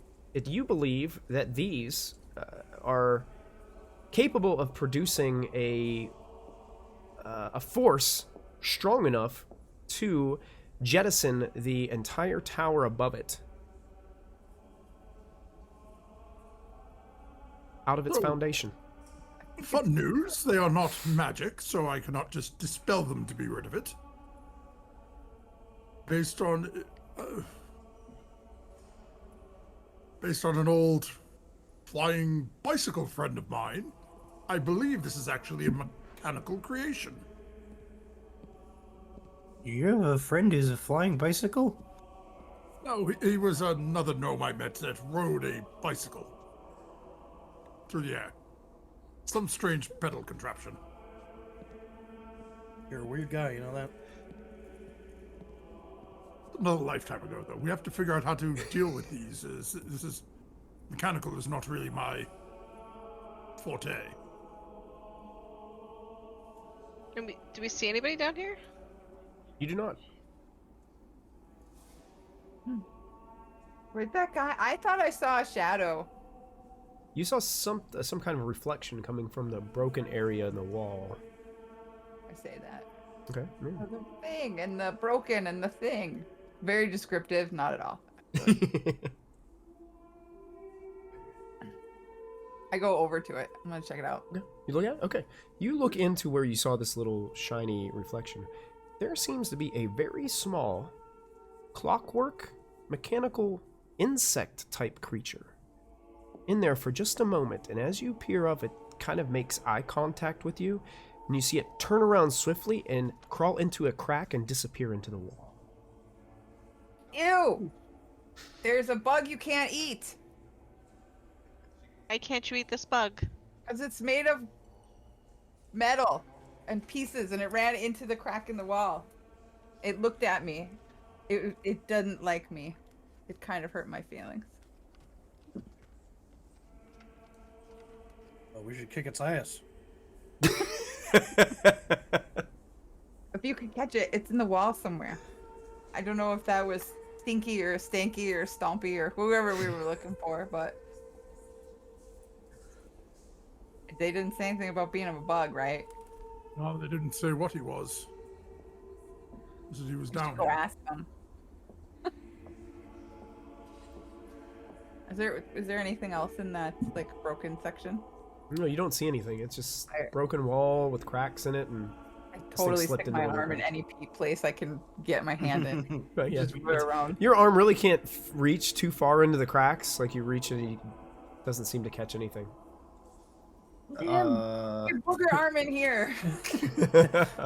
Ah, yes, another instance where the fact that I can go through a opening as small as 1 inch becomes relevant. And I go over and I'll glorp out of my armor. Can I follow the bug into the crevice that it went into, since I can pass through that? You can. You can. You start oozing into that crack, and start making your way in. And you find that there is a small it opens up into like this little den, and it looks like there's like 4 of these little critters tucked into the den, and as you kind of ooze in, they start to just slowly look at each other and are just they appear to be afraid of you. I ooze like enough of myself in that I then like make that pseudopod into the shape of like a very little man. It's just like he's just like a little. Okay. Go, hello. Let me check something really quick.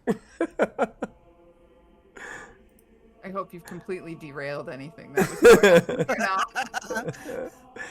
going on. They nothing changes. They just appear to be the same, like tucked back into like the little corner, staring at you.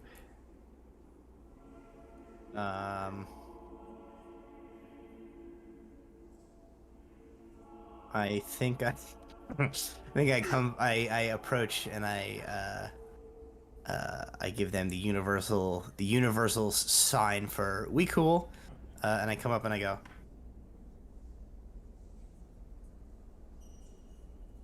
Okay. How close do you get? what scale are we working on here? Very small. I probably like ooze forward the equivalent of like a step, and I just go like, just give them like a. Okay. No change. They just stay there, huddled in the corner. Let me. So back, like outside, where like my armor and my like my bag and stuff. Camera pans to like, the rest yeah, of a little, Slim. A little pseudopod reaches into my bag, and I'm gonna reach into my I'm reaching into my bag. Let's see what kind of.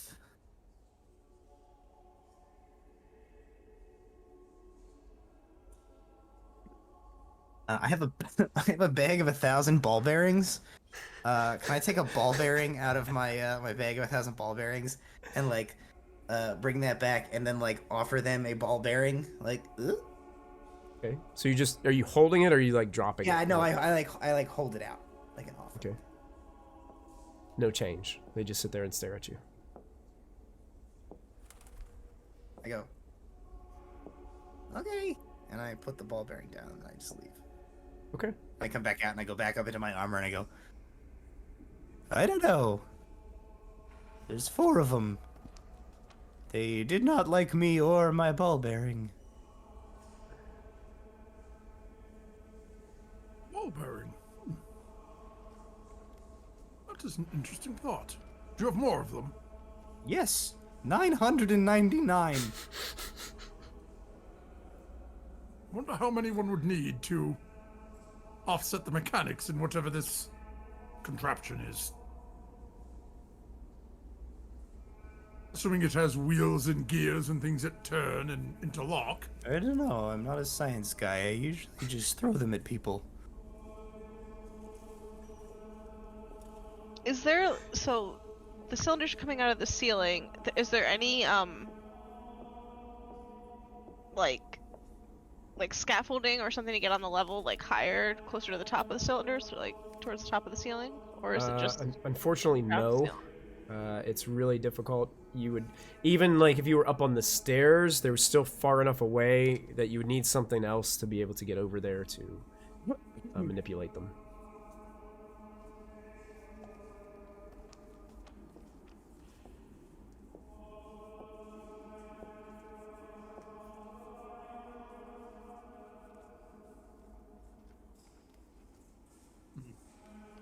Not too sure what we can do down here if there's nothing we can reach. Well, there's that big door that we didn't go through yet. That This sounds is scary. very true.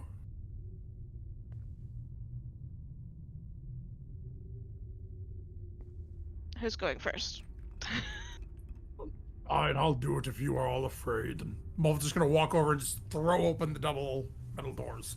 Assuming he can. Huh. Molfin goes to the double doors and he goes to open them and they don't open.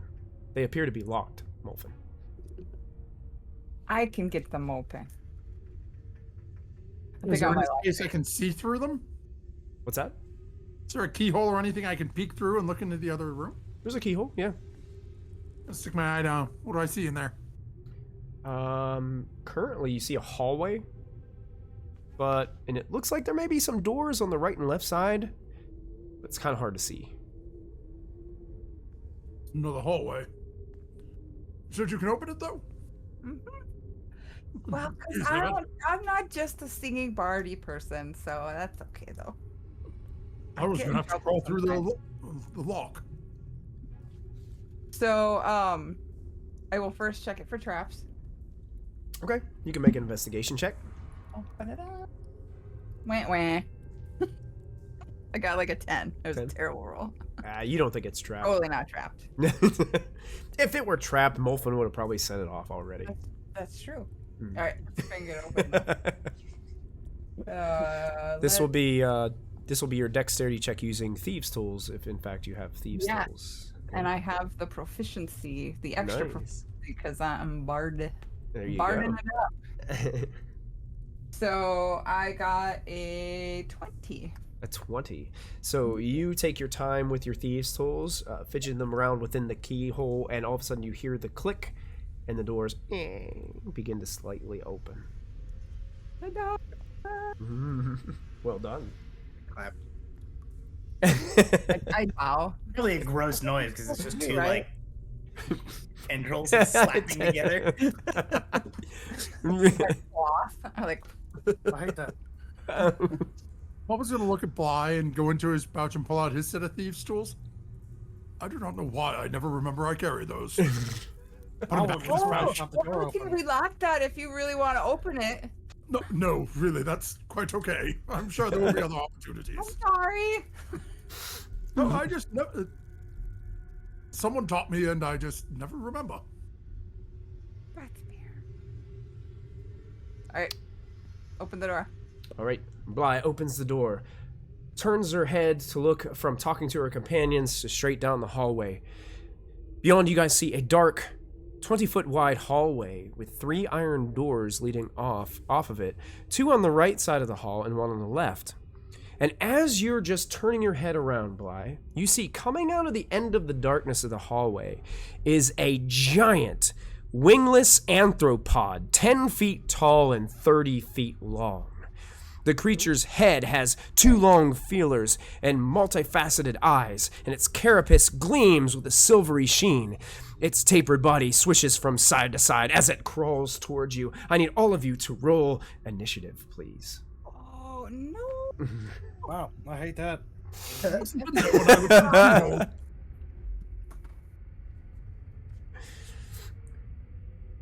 16. 16. Oh, this is going to be interesting. Oh no. Dirty 20. Dirty 20. Elvish above Netharis. Okay. I also have a dirty 20. Dirty 20. Whose dex is better? I'm gonna assume the monks. You got it. How about Molfin? 22. 22. Molfin off. On initiative. How about Bly? I got a 10. A 10. Okay. I'm very shocked at this thing. I'm like, Oh, yeah. It's coming out of the That darkness move. from the end of the hallway, and it's lurching Yeah. towards you guys. Looks very menacing. Molfin, you're the first to go. As you kind of see it before Bly does, because Bly was like talking to you, and then opened the doors, and you saw it, and then Bly turned around and was like, "Ah!" I do not deal with creatures of this nature, and Malvin is going to look and out. How far away from me is this thing right now?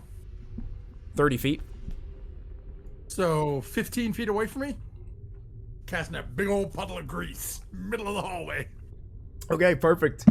So how big is the grease field? I believe it is a 10 by 10 square. 10 by 10. So it is a 20 to 30 foot hallway there, so it's only going to take up a little space in the middle of it. Yep, I'm hoping Yep. it's going to come right down the Right middle at us. and Yeah, it this won't thing hit- looks like it fills like most of the hallway as it's lurching towards you. We shall see what happens.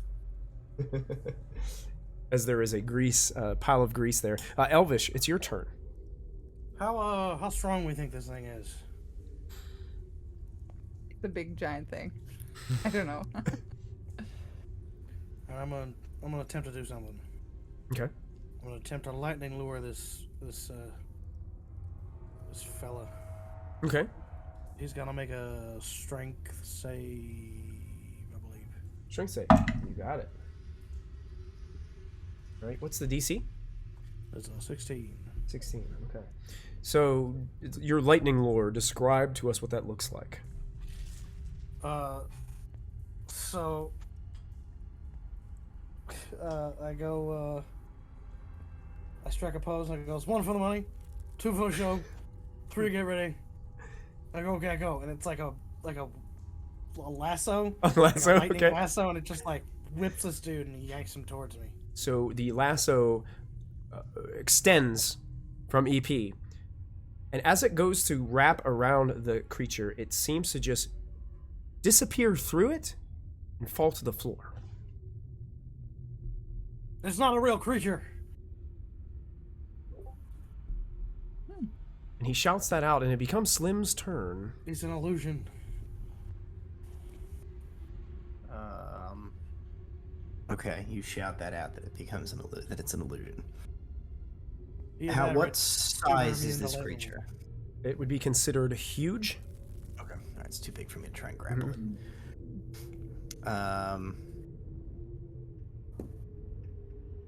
I think you yell out, it's an illusion. And I go, I don't know what kind of bug that is, and I throw one of my chairs at it. You don't even have to make a roll, Slim. As you throw the chair seems to just disappear through the creature and rattle down the hallway and roll a few feet. It seems to pass through it. It's a ghost. It's the ghost of a bug. Nithvaris, it's your turn. What is it doing right now? Is it reacting at all to them or to us even? It's continuing to move towards you. It's not speeding up. It's not seeming angry. Same pace. I feel like there's something fishy going on here. Yeah. This is a trap. Yeah. We're calling it a trap. Okay, well, go ahead. Well, I don't want to have it get too close to us in case it can do something to us. So I'm gonna hit it with Toll the Dead just for the sake of trying to see if magic hits it. Told the Dead's a saving throw, right? A wisdom save a 16. Okay, so this loud gong echoes in the hall. Cue the gong. Hang on. Holding. There it is, the loud gong echoes in the hall. We spared no expense with the special effects tonight, guys. Loud gong echoes. It doesn't seem to react at all to the tolling. It continues to walk forward. Yeah, there's something weird. Is that all you're going to do? End your turn?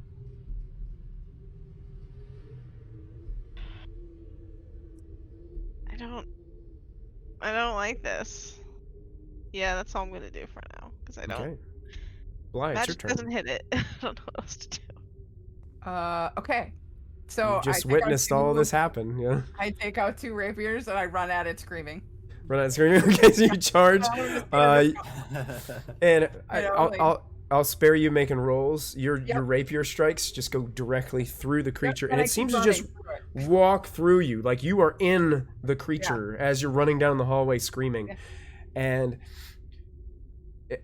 it moves forward towards the door, and it's coming towards the rest of your party, and it almost seems like it's right upon them. And as it hits the wall, you see this explosion of what seems to be glittery sparkles as it explodes against the inside wall.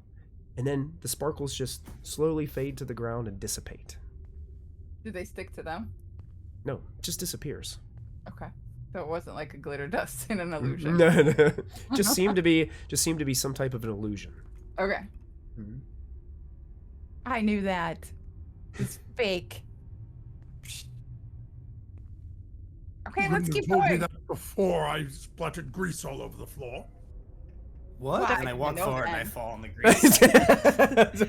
I'm stepping around the grease. I totally forgot about the grease when she was running up there. So you slid like 20 feet while you were Slid swinging through your rapiers. Yeah. Like I surf. Across it, yeah. Wow. What are those little shoes called with the wheels in them? Heelys or whatever? yeah. She did one of those across the grease. We now have an official move that happens anytime Molfen and Bly are right after each other. He casts grease to go surfing across it. Surfing across it, yeah. Combo hit. The old goblin slip and slide. Classic. You guys do hear, with all the commotion that's happened, you do hear coming from the door on the far right side of the hallway, you hear some muffled sounds.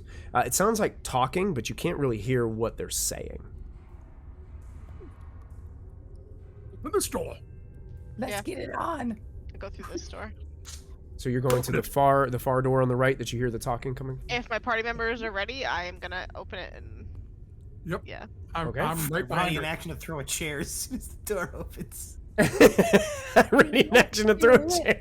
Okay. I'm gonna flip open the door if it's not locked and get out of the way of the chair. Very nice. So you guys throw open this door. And let me double check to make sure I'm at the right page. As you guys open the door, I'm gonna take you to another map in your Roll20, and I will shift ping you all to where your location is. Are you guys able to see your tokens? Yep. Okay, so you open this door, and inside what you see is 8 lanterns that hang from the ceiling of the spacious workshop, filling the area with light and shadow. Marble molding and columns embellish stone walls, while the far wall is made of riveted iron plates with an iron door set in the middle of it. A copper sign bolted to the door reads, "Control Room" in common. The room contains 5 stone tables and hold unfinished mechanical constructs, all in various stages of completion. Components and parts are scattered across the tables and the floor. Skidding around in the debris are 3 creatures that look like oversized dog-headed cockroaches made of articulate metal. Oh no. In addition to the metal constructs, 3 figures in custodial uniforms, a halfling, a dragonborn, and a human, are crawling around the floor as though they are searching for something.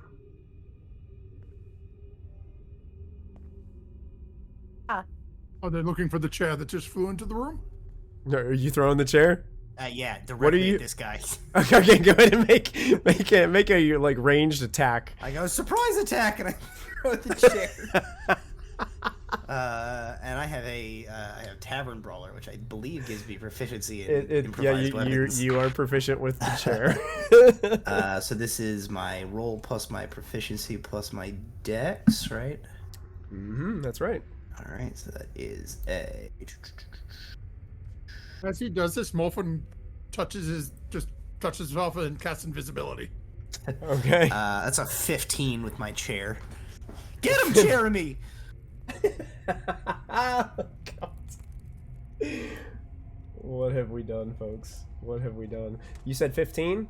That does hit. Go ahead and roll. I think it's a D4 plus your that sounds dexterity. 5 points of damage, max damage. 5 points of damage as this chair hits this individual who's crawling on the floor, like unsuspecting, looking for something, and you just come in and whip the chair over your head, slamming it. The chair breaks into some pieces and scatters across the floor. You see the mechanical constructs all turn their heads toward the door, and I need all of you to roll initiative. I roll better than I want. Bring it, nerds!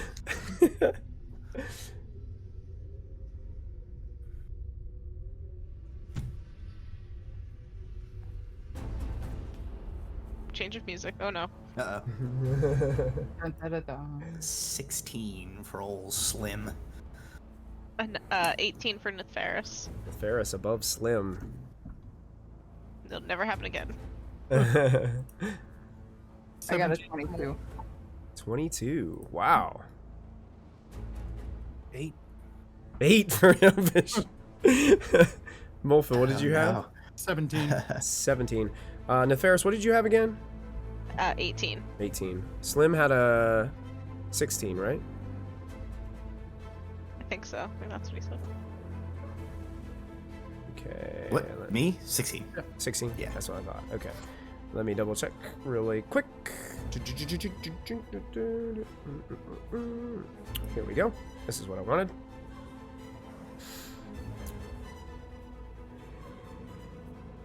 Okay. So this goes here. These guys go here. And these guys go here. All right. Bly, you're actually first to respond to this situation. Sweet. Whoever this person is. Okay, you're rushing up. Okay. Yep. And these guys were awful downstairs, and I don't want to go into space, so I'm gonna stab them. Or Okay, try I'm to. technically counting these guys as prone because they have not got a chance to stand up off the floor yet from looking for what they were doing. Plus, this one just got hit by a wooden chair. So you have advantage on these attacks. Sweet.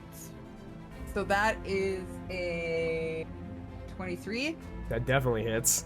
and more than a 23. Oh yeah, easily done. All right, so he takes it. I'm angry and screaming, so I'm using Fury of the Small.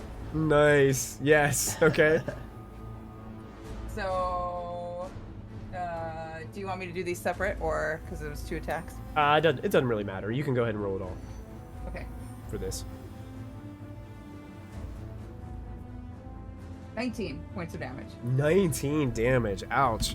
Yeah, so you drive these rapiers down into this person who's just kind of moving some chair rubble off of themselves. And you hear this screech of pain. And you hear somebody over in the corner. No, not pigweed! Penguins? Pigweed. Pigweed. His name was Penguins. Damn.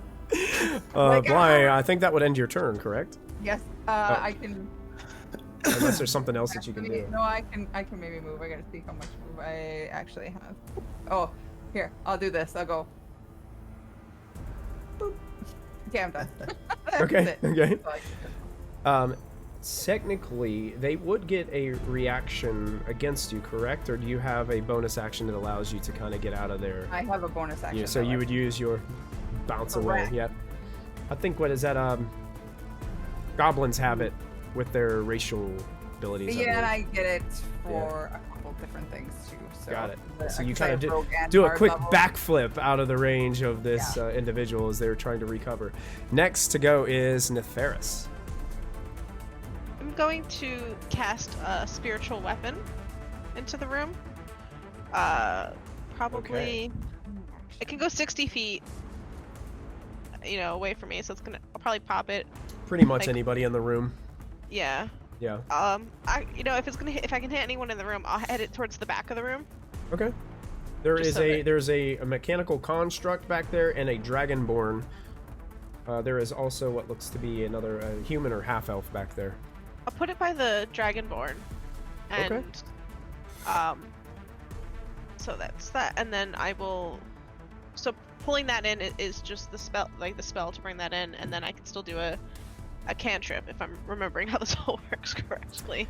Yeah. Bonus. That's a bonus action attack or spell. Yep. Yeah. So you can still do a cantrip as an action, but you get to make an attack roll with that spiritual weapon as well. Oh, I thought I couldn't attack on the first round. Okay. You can attack on the first round. Yeah. Okay. So it's a giant mace, like that, the head of it is just extra large and spiky compared to the handle. Mm-hmm. So Perfect. that's just the visual Got of it. what I'm doing here. And what is that? I picked the wrong dice for this. That's 9 points of damage with that. What did you roll to hit? Did you roll a hit? Oh, duh. Yeah. I might have missed. A 16 plus 8 to hit. Definitely. So that was 9. Yeah. You said. Yeah, 9 points of damage. 9 points of damage as this magical mace slams into the dragonborn, sending it almost rolling almost under this big table that it's beside. And then for my cantrip, I'm going to toll the dead at the guy that Bly hit. Got a blind hit. Okay, so that's a wisdom save. Yep. Actually, you know what? I'm gonna roll on the roll 20 on that, so you guys can see that. Big wheat. Wisdom save. See how we do. That is a 7. Yeah, fails. Fails. All right, roll for damage on that as the gong echoes into the chamber.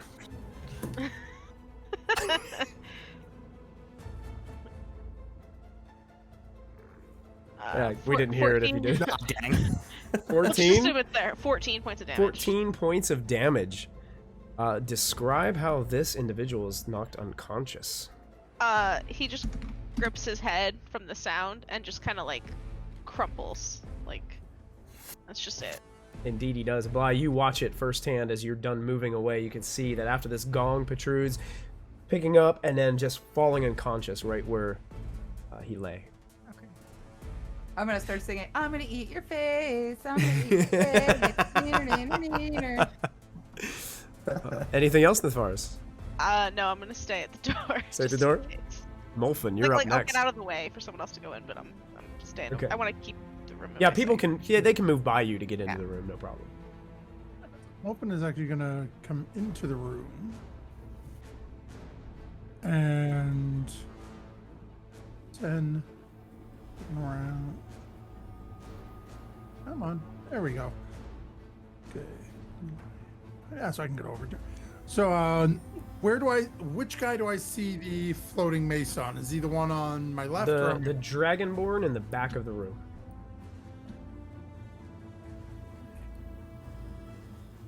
Oh, okay, he's way in the back. Okay, so I can't. Yeah, so I can't make it that far without breaking my invisibility. So I am gonna move over to this guy right here and pull my dagger out and just try to drive the dagger into him. All right, make an attack roll with advantage. He does not know you're there.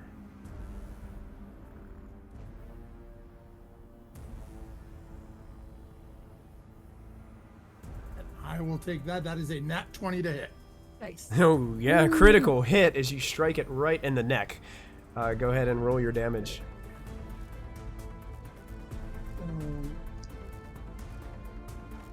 My D. Okay. There's my D4. And 6. Okay. So that is it. Just lose. My d6, of course I do. Okay, so that is a total of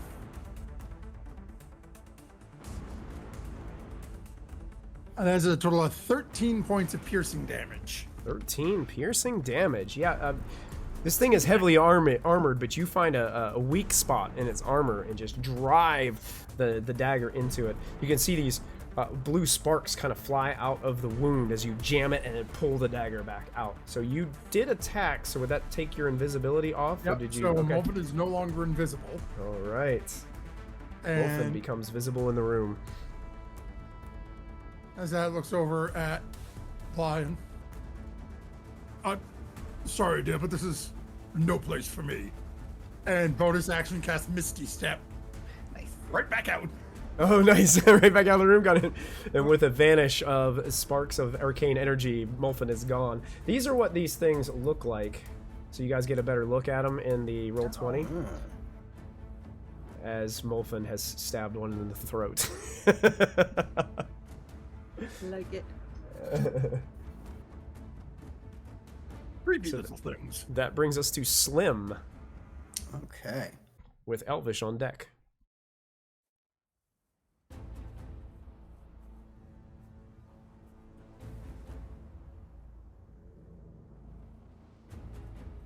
Uh, 30 feet would get me here. I'm gonna go. I'll go here. Okay. Slim rushes into the room. And I'm gonna make 2 attacks against this guy. Okay.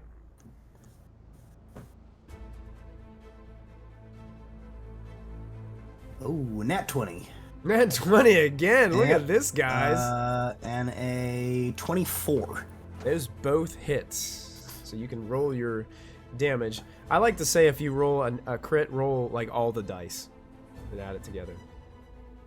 I know some people like to roll the 1 and then double it. I like to just roll them all. I gotcha.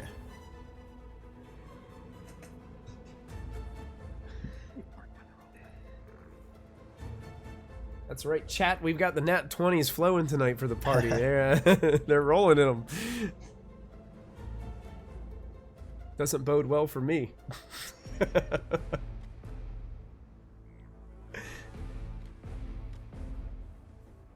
That's a total of 29 bludgeoning damage as I come in and I just go like flap flap to like two pseudopod fists just going.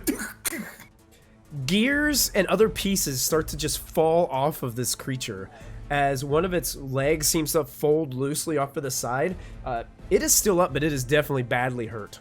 I am going to use my Tavern Brawler feature because I have hit a creature with an unarmed strike to attempt to grapple it. Okay, so do you have to make a contested athletics I think check? I have to go to make a contested athletics check, yes. That's right, okay. So go ahead and roll your athletics. And I got a 19. Roll athletics for this one. Really? Oh gosh. What did I roll? I rolled a 10, so you in fact have this thing grappled in your pseudopod arms. I'm like, I got one! It's not coming home with us. Oh. It seems to be struggling. Its mechanical arms are trying to weave its way out of your pseudopod arms. That ends Slim's turn, bringing us to I just Elvish. like have it like a half Nelson and I hold it towards Elvish. I'm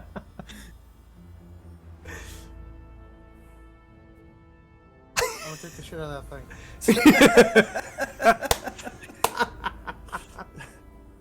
So Elvish is gonna rush up to the one you have in a half Nelson. Yeah. Excellent. You know what? I know he's not technically restrained, but because of the image of this, like, go ahead and hit him. I'm gonna give you advantage on these strikes. Okay, let's see if I... Alright, so the 17 plus things for the first one. That is going to hit. Yes. Okay, it's gonna be... Oh man, I think that's max damage. 12 points of damage. 12 points. Okay. More gears and bolts go flying. Fill up. It's still up. Alright, I'm gonna extend. Use a key point. These things are pretty hardy. They seem pretty tough. Yeah. 15 plus things. Plus 8, I think. Oh, 15 plus 8 definitely hits, yes. 10 points of damage. 10 points of damage. A spring kind of shoots out of its neck, and electric sparks are flying everywhere, but it is Alright. still barely more. standing in your grasp. Louise. Oh, 19 plus things. Yes, that hits. 7 points of damage. 7 points of damage. Describe how this thing goes down. Well, I run up there. And then I go, ha! Ha! And then, like, ha! Like a double-handed karate chop. To the... You take the head of this mechanical creature right off, and it slams down onto the ground in front of Slim, who is now just half Nelson holding a headless insectoid-type mechanical creature. I like turn it in my arms to now I'm now wielding it like a club. Okay. Excellent. Excuse me, Elvish, is there anything else that you would like to do? No, that's it. That's it. That brings us to the mechanical constructs. And You gotta move your token. You're still out in the hallway, by the way. yeah. Yeah, you're definitely inside. Slim would have been behind probably, and Elvish would have ran up to here to like slam that person. So these creatures, seeing that Bly and Elvish are the closest to them, start to skitter up with their insectoid metal kind of legs. One skitters up to Elvish and one skitters up to Bly. And they are going to multi-attack. One with a bite and one with a tail. First one. Hear me out. What if instead of that, what if they did? Well, this one is in fact going to. I'd actually like to ask a follow-up question of my own, and that question is in fact, what if they didn't? I would like to use. I'd like to use a feature. I'm gonna burn a superiority dice to activate the effect Bait and Switch. I can expend a superiority die and switch places with a creature within 5 feet of me, provided that I spend at least 5 feet of movement and the creature is willing and isn't incapacitated. So I would like to, as this thing comes up, I just go whoop, and I pull Elvish Presley behind me, and I get in its face instead. And so you're jumping in front. Okay, so you guys switch. Excellent. And I have to roll the superiority die, which is a D8, I think. And I add that to my AC until the end of my next turn. Oh boy. Start of my next turn. I add 6 to my AC. Okay, so here comes the multi-attack against you. Rolling in chat. So the bite is going to be... Oh, it didn't roll correctly for some reason. Let me go ahead and roll it again. So the bite is going to be a 22 to hit. My AC is currently 24. Oh gosh. And here's the tail. It is only a 21. So you, as you move EP out of the way, these attacks come at you so rapidly, but you're dodging Matrix style as the pseudopods are just moving out of the way from the attacks coming through. It just sort of plinks off of my armor, and I'm like, nice. Not today, Sancho Panza. And you can see that the tail attack, when it hits, like blue sparks fly off of the tail attack as it comes down. Oh. Bly, here comes the one attacking you, so it's going to do its bite first. That is a natural 20, 26. Oh no. Actually, I'm gonna negate the natural 20 with my my specialty feature. What if it didn't? What if it didn't? The Sentinel at Death's Door. A creature you can see within 30 feet suffers a critical hit. You can turn that hit into a normal hit. There you go. So it still hits. It's Just not the critical, which is good because the first damage was a poor roll. So you take 5 piercing damage, and you are currently grappled by this mechanical construct in its mouth. And then it brings its tail down around the back of you like a scorpion trying to stab you. And the tail is a 23 to hit. So you That take is 6 piercing plus 13 lightning damage. Oh no. If the Okay. target is a creature, it must succeed on a DC 15 Constitution saving throw. So, and 13. Oh, I don't like that. That's Yeah. right. 19 damage. Actually, you know what? I'm gonna use my uncanny dodge. Uncanny dodge, so you can half that damage. That's good. Yes. Well done. All right. And I have to make a grapple check. A Constitution saving throw. Constitution, Mhm. sorry. Meh. Oh, my dice don't like me today. That's Uh-oh. a 5. 5. You are currently stunned until the end of the creature's next turn. Oh my god. So you are like incapacitated, completely stunned by the shocking sensation you received from this tail stabbing you in the back. Ooh. Bly is stunned. Oh no. Need a good symbol for stunned. That'll work. Alright, that ends their turn and is actually the Dragonborn and the half-elf get to go next. 0 stars. The Dragonborn moves over to this location, looks towards Slim and Elvish, and you see the Dragonborn starts to go like this.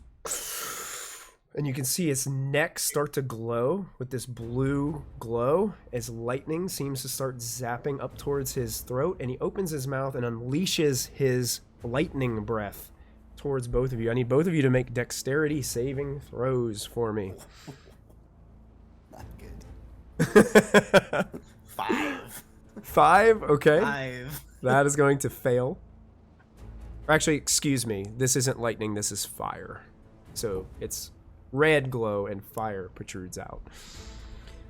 Still a 5. I'm still 5. How'd you do, EP, on that? You're muted, Dress. I didn't realize it was attacking me. What was it? You need a dexterity saving throw for me. Oh boy. 23. That will succeed. So, Slim takes 7 points of fire damage as the heat starts to bubble in your pseudopod form, and Elvish takes 3 points of fire damage. Oh man, my hair's on fire. And the other individual is going to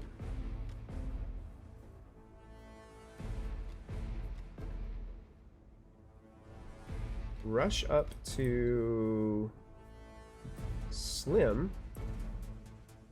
and is going to cast a spell. Is going to reach out and try to touch you and cast. Do I have line of sight on him? You do, in fact. Molphin is just going to wave his hands and. What if you don't do that? Cast counterspell. And at that, as he reaches out to try to grab a hold of Slim, you can see there's some kind of dark energy forming in his hand as he's casting incantations. And Molphin reaches out, and all of a sudden that dark cloud of magical energy from the hand just dissipates and vanishes. And you can see him turn his head and look straight to the door at Molphin. Very good. That ends their turn. Bring us to the top. We rolled in here 5 deep with a bunch of "How about you don't" characters, huh? Episode title: How about you don't? How about no? Bly, No.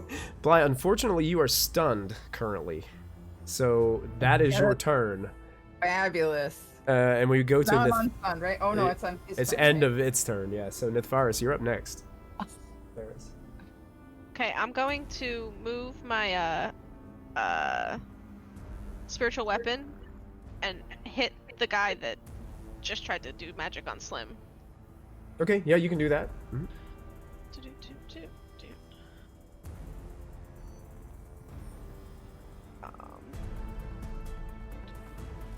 16 to hit. 16 to hit. That will hit.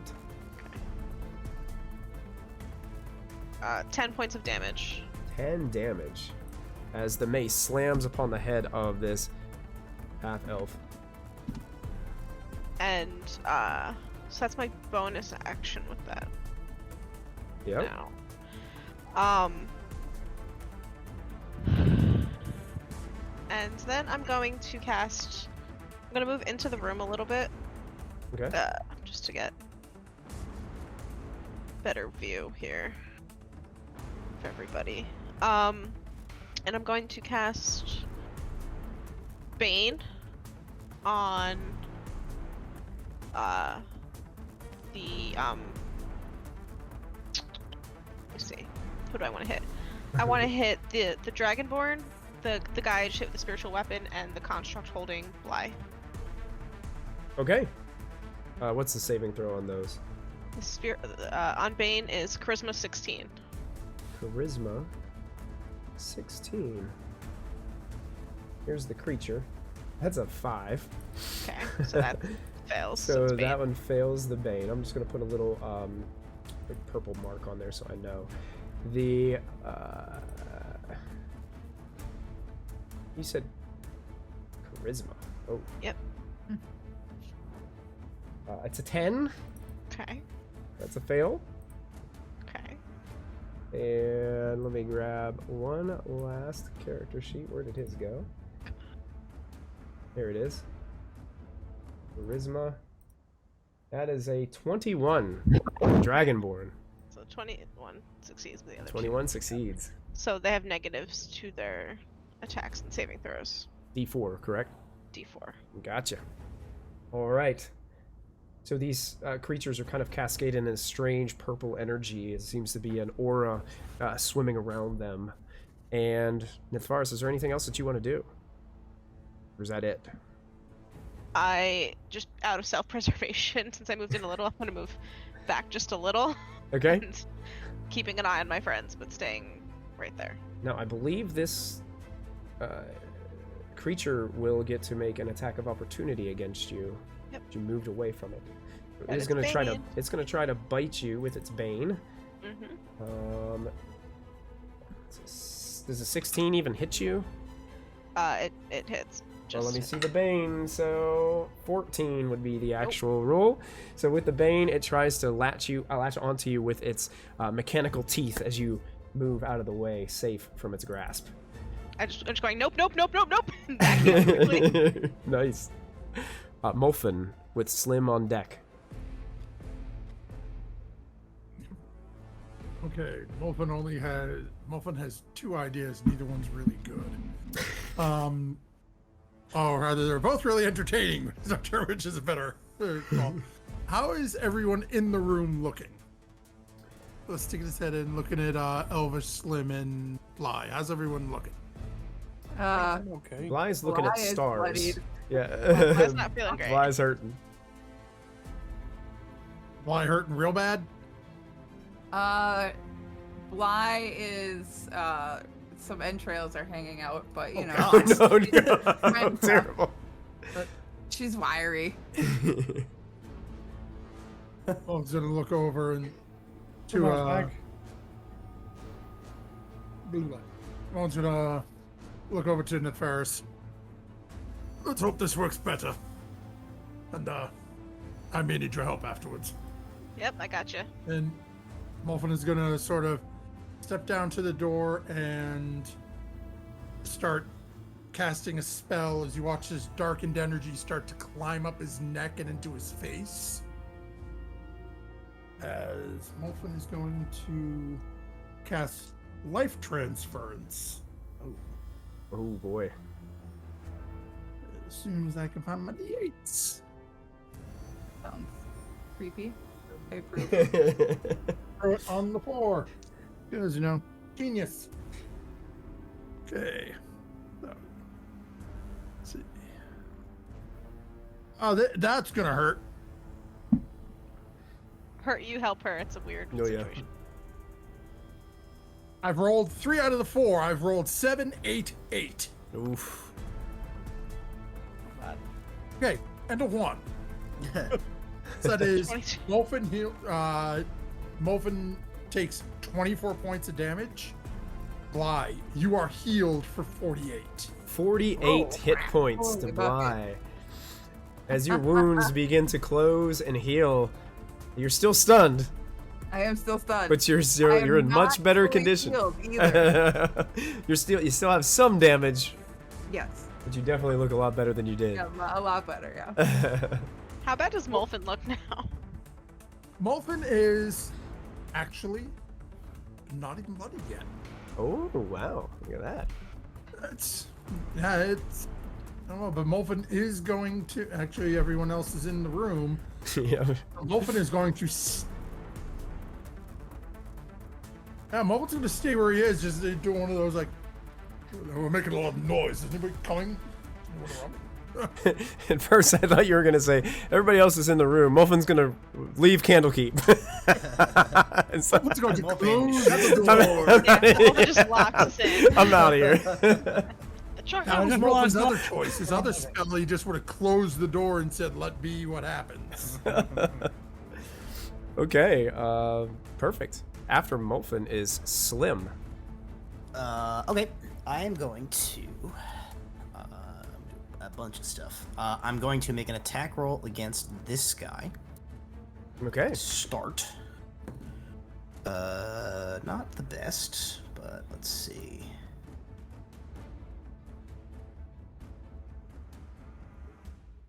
Uh, 17. 17 hits. Okay, I'm going to use another superiority die to use a pushing attack. Okay.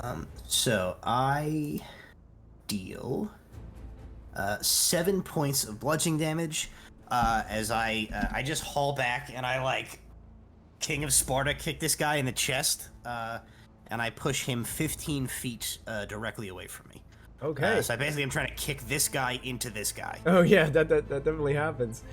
You push him, he slams kind of into your the Dragonborn seems to catch him and stop him in his place as he's coming towards him. I'm gonna risk the opportunity attack and I'm gonna move to here. Okay. So we'll have a bite attack coming your way for the 23 to hit. 23 will hit. So you take 11 piercing and you won't be able to move away because you are grappled. Oh, son of a gun. So it keeps you there. Okay. I start to walk, and then I like get rubber banded back as I realize he has like my goo in his jaws, and I'm like, Okay. Anything else you can do on your turn, or is that it? yeah, I have other stuff to do. Yeah. Inhibited by the fact that I can't get over to help my goblin friend, I will turn around and say, "Well, I guess you're fine too." And I'll use my second attack of the turn on this guy. Okay. That is a 23 to hit. That hits. You can roll your damage.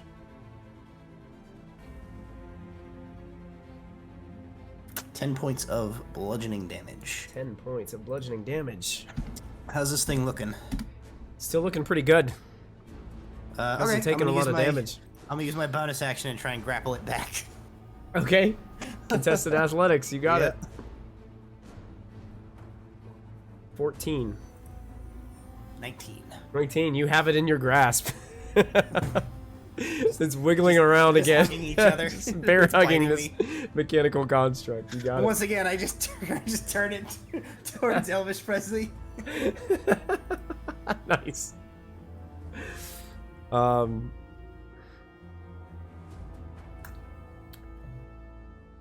You guys hear from the back of the room a door open.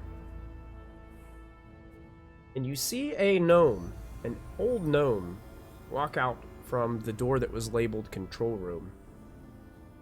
And he's walking out kind of nonchalantly, not even like, "What is all this ruckus? Have you found my ring yet? Oh! What is happening? Oh!" And that's all he does on his turn. Elvish, it's your turn.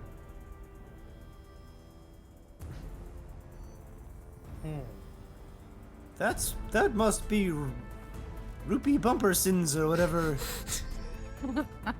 Whatever the guy, whatever he was called. Stinky, right? Stinky. Yeah. Dinky. Before I do anything, I'm gonna call out to that guy. I go, can you got the power to call these things off?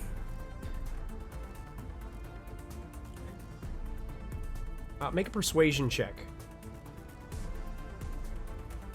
Once I'm playing a character. Oh wait, never mind. Yes, I am.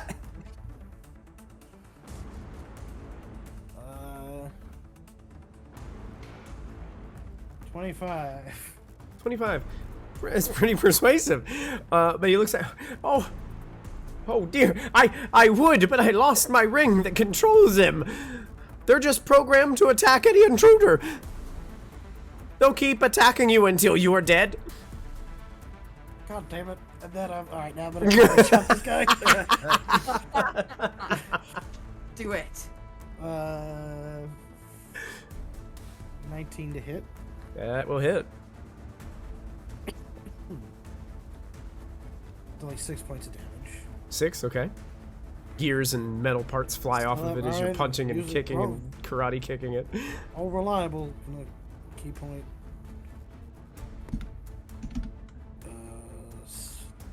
17 to hit. 17 total? Yeah. Its armor holds up. Oh, okay, alright. You smack it, but you don't think you did any damage to it on that hit. And then 20 to hit. That will hit. 9 points of damage. 9 points of damage. More parts and metal bits fly off of it. Still holding true in the grasp of Slim. All done, Elvish? Alright, that creature is grappled, so it cannot move, but it will try to attack Slim and Elvish. Slim with the bite. It's a 17 to hit? Nope. Nope, hits your armor. Yep, it's my armor. And then the tail comes slashing down towards a 21 to EP. You take 9 piercing damage plus 9 lightning damage. Oh my god. And I need you to make a Constitution saving throw. 9 piercing. And con save. I'm on, baby. 16. You succeed. You are not stunned. Thank As God. And this creature that was currently baned is going to use its actions to attack Bly, because Bly is indeed stunned. So a bite with advantage is a 20 against Bly. Is it the start of his turn or the end of his turn? End of his turn. Yeah. So you take 10 piercing and you're grappled once again. Okay. And the second one was only a 13 to hit you with advantage. Okay, that misses. Misses, so the tail slams behind you and you are now no longer stunned. But you are grappled. This is very rude. And that ends their turn, bringing us to the Dragonborn and the other individual.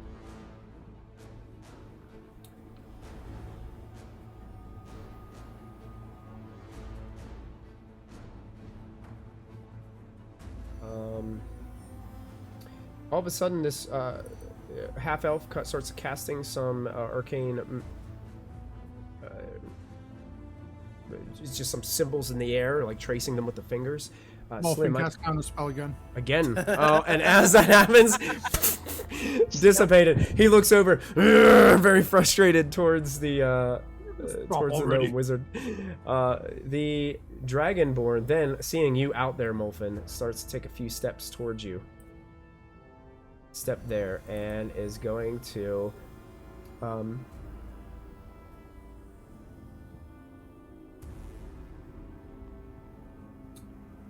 cast a spell on you, Molfin. Is going to look at you and say, "Quiet!" It's going to cast command against you. The librarian's most powerful spell magic. You've been shushed. You've been shushed. So I need you to make a this is a wisdom saving throw. Okay, and I have advantage on that. Mm-hmm. Because gnome. That's not that modifier. Okay, let's see. That's a 3. That's okay. That's 21. These librarians have no sway over you, Mulfin. You have there's no way they could ever shush you. 375 years old. I will not be shushed by a toddler. Burn. Bly, you are grappled. But it's But your I am turn. not done. That's right. So, I am going to stab him in the face with my 2 rapiers. Go for it. I am going to once more use Fury of the Small. Excellent. I'm going to use my defensive flourish and expend one of my bardic inspiration die for that. Awesome. And is anybody there? Oh no, let me make sure I have this one ability that before I'm a big fat cheater again. Oh.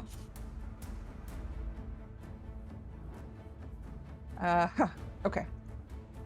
Let me, because I want to make sure I have enough. Okay, I do have rakish audacity. That is what I wanted to know. So you Okay. can take my sneak attack too. Oof. If I hit you, Oof. that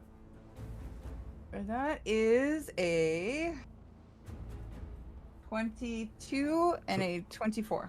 Both hit. Okay. So you are gonna take.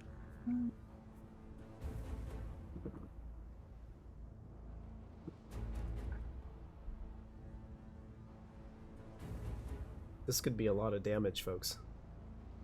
39 points of damage. 39 points of damage? 39, yep. Okay, go ahead and describe how you destroy this construct. Bly is just having a spaz and just being like, just like frantically stabbing at it. Pieces, gears, springs, metal parts just go flying and showering all throughout the room as Bly just jumps on it as it's falling, just stabbing it with a goblin rage. Yes. All right, sweet. And then I will move. I'm using my bonus action to run by everybody. Okay, yeah. Yeah, I can get right here. Oh, so you're rushing to? Oh, you're rushing to the old gnome back there. Okay, I'm gonna go like perfect. Nice. You get right in his face. Yeah. Nithferis, it's your turn. I get extra 10 feet.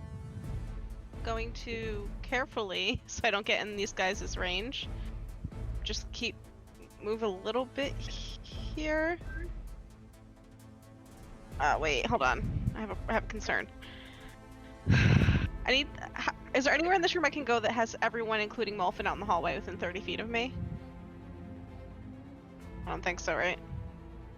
Yeah, I mean, Take if you care of the go, room, they're going to need the help more. you go back in here, everybody would be in 30 feet from you, right? But she said Molfin as well. And Molfin Oh yeah, I don't think you're gonna get Molfin. No. Take care of the rest of the room. They're going to need it more. Trust me. Okay, I'll go here. Well, actually, I don't have to move if I'm not trying to get... Jesus. Alright, I'm gonna move as carefully as I can to not get in their range over here. Okay. To, go here... ish? Does that get me to Bly and to Elvish and... Yeah. Okay. Absolutely. I'm gonna do Prayer of Healing. And, everyone will get some nice good healing. Is Prayer of Healing, what's the casting time on that? There's one that's like a 1 minute right, casting that's spell, so that would too take long. 10 That's too rounds long. in That's too combat, long. just so you know. Yeah, that's too long. Yeah. Alright, well, I'll still stay there, and then I'm going to then cast, At this point, I'm just cranky. And to the half-elf guy, because he keeps trying to cause some problems. Yeah. I'm going to what do I want to hit him with? Because I forgot that took too long. Actually, no, first I'm just gonna smack him with my spiritual weapon and see how bad he gets hit first. Okay, go for it. It's a 19 on the dice. Oh yeah, that hits. Okay. Gosh, you hit every single time with a spiritual weapon. Every time I've ever used it as a player, I miss every single time. And that's max damage for 12. 12 damage. You knock him for a loop, and he looks like he's barely standing as he's leaning up against this table beside him. Well, then I'm just gonna hit him with Toll the Dead. Okay. So, Toll the Dead, wisdom? 16. 16. Yep. 13 fails.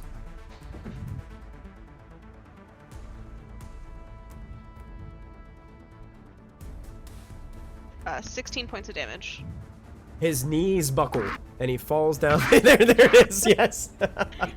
His knees buckle at the sound of the gong, and he falls face down in front of the table and is unconscious. I believe that might end your turn, Atharis. No? Mulfin, you're up next.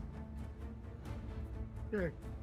So in the room now, looking in, we have a dragonborn, a couple of mechanics, and a gnome, right? You have a dragonborn, one mechanical creature that's currently being grappled by your pseudopod-like friend, and a gnome that is being like aggressively run up upon by your goblin friend. Mulfin's gonna look into the room and look at where everybody is and just sort of go, I'm running out of options to deal with this. Goes into his pocket, pulls out the vial of blood, stands in the middle of the doorway, and draws a circle, and is going to cast Summon Greater Demon. Oh god. What demon do you summon? And I'll take overreactions for 200, Alex. I'm just So waiting to it see is if I can. CR 5 or lower. Yeah. So I'm going to summon a Bulgura. Okay. This that's the like gorilla, like red gorilla kind of like. Gorilla demon, Got yeah. it. So this like blood red gorilla just appears in the middle of this circle with this blast of red flash inside the circle. I apologize, friends at home. I do not have a Bulgara token prepared for the combat. Oh, what? You weren't prepared for something to fly completely off the rails and summon a demon from the pits of hell into the middle of our fight? How dare you? How dare me? Mulfin will look and give it the instruction. Pointing in each of his 4 traveling companions. You do not harm them. Anyone else in the room, kill them. Okay. The Bulgara rushes out of the circle and goes immediately for the Dragonborn. You may go ahead and make your attack rolls against the Dragonborn. Okay, pull up. Right, 19 on the. Oh, and he has multi-attack. Yes, yeah, he gets attacked twice. Oh, it's 3. Oh, 3 times. Oh. Yeah. Like, that's rude. These things are bad moves. Hold tight, Two folks. punches. This could be bad. So the bite is a 26. Yes, indeed. The first punch is an 18. Oh, actually, both are 18s. They both hit. Okay. Roll. Just give me all the damage. Talk about muffled sounds of guerrilla violence. Jesus. There's just angry sounds going on. So 14 piercing damage. Okay. Math is hard. Right. Oh, my D10s.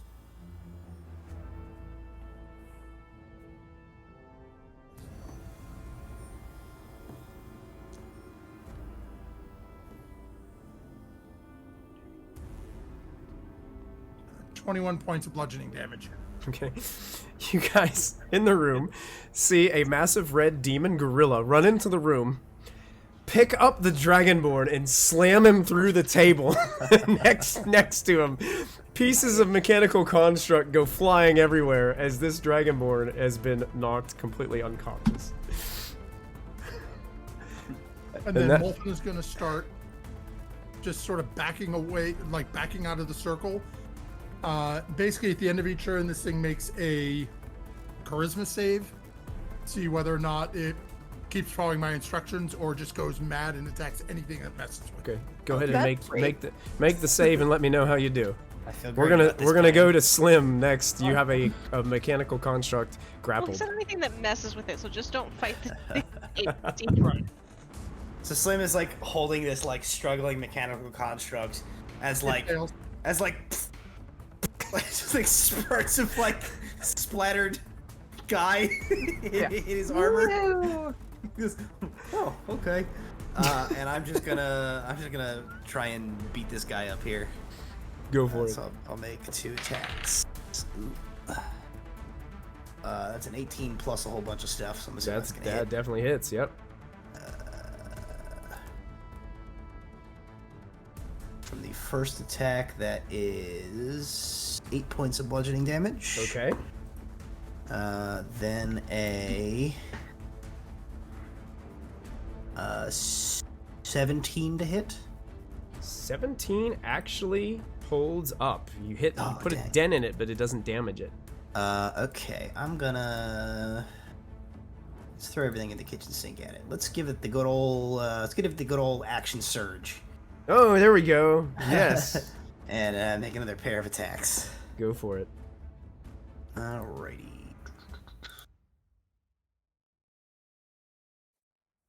Uh, 28. Yes. And a crit. Oh man. Hey, listen, okay. listen. I'm not even gonna let you roll damage. Tell me how you destroy this this construct. So all the like dragonborn goo gets splashed on me. Like, oh. And then I go. The thing. Metal parts go flying everywhere. One of the legs goes flying. EP dodges out of the way as one of the legs goes flying over his head and clatters into the corner behind him, as this guy has been destroyed. That takes us out of encounter. My movement would have been to just come here, just loom up behind Are you Bly. sure? 'Cause I might stab this guy still. I mean, I'm not gonna do anything to stop you from stabbing him. I just come and loom behind you. I like it. And you can see that this guy is terrified, standing in front of you, Bly.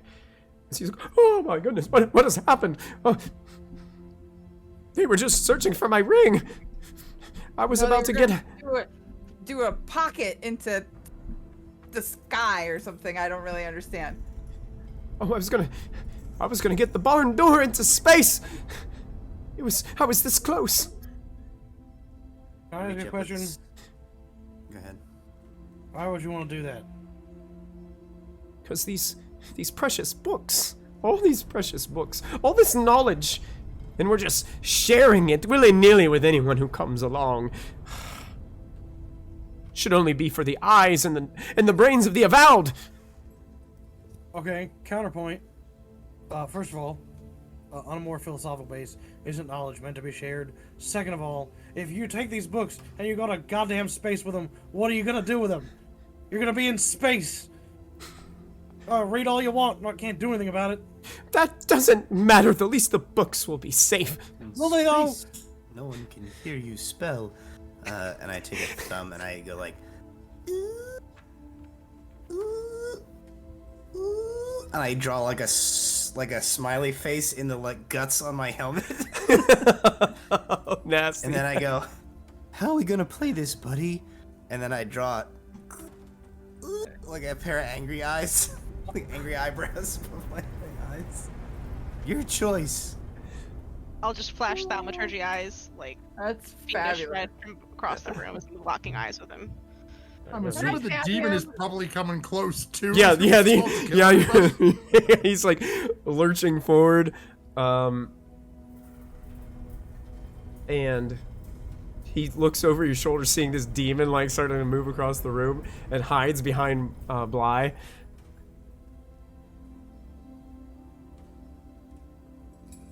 Listen, I never meant for anybody to get hurt. Well, if you're not, don't stop your whatever. You're about to get hurt. Yeah, you ever been punched through a brick wall? No? I actually like to? lick one of my really Absolutely bloody not. Ooh, that's disgusting. One of your friends died earlier today, and that's how we ended up here. So someone got hurt. And that was Before we we even showed up. started. And Yeah. then we hurt a lot of people after that, but Details, that's guys. besides the point. Well, nobody we knew, so it didn't matter. We Point did being, not just meet whatever you anyone were today. doing. So, here's what I'm going to do, because unfortunately we have run out of time. So, I want to ask you as the party this. What would you do with Stonky as you have him captured? I think we take his bones. I think that's pretty obvious. Bones fit Slim's body. We arrest him. I don't want surrendered bones. I don't want bones of a surrendered guy. That's messed up. Yeah, no, Like we were. Opinions? I like it. That's why it's all about, I look at Molfin for opinions. I mean, I did summon a demon to kill him. Granted, if I stop concentrating on the spell, the demon will just go insane for the next few moments until it vanishes. I would say the demon gets up to like strike the guy, and all of a sudden he just envelops in this red light, and the demon just disappears. All right, jail forever. Jail forever. Jail forever. Jail forever. All right. Forever. Save the book. Come on! So, the party makes their way out of the barn door. I'm bringing the elven body with me because I promised him bones. Okay. You bring in the You're elven telling me- bodies. You're Yes. telling me we make our way out there, and you're telling me that Elvish has left the building? Ah! Excellent. Elvish has left the building, and that's where we're gonna leave this adventure. Well done, Be sure to tip everybody. your waitresses. That was amazing. You stopped Stonky from being able to blast the barn door into space with a little bit of Candlekeep violence. Dekonstruction tonight. That was amazing, guys. Thank you guys so much. Thank you, Toni. You were awesome. Thank you for joining us. This was so much fun. We are so grateful to have this opportunity once again. Thank you to GaryCon for allowing us to do this. Check us out, Proficiency Bonus, our Twitch channel and our YouTube channel. Make sure you visit and make sure you subscribe and follow so you can see some of our content over there. We're going to get ready to sign off, but there's still amazing content here that's going to be going on tomorrow.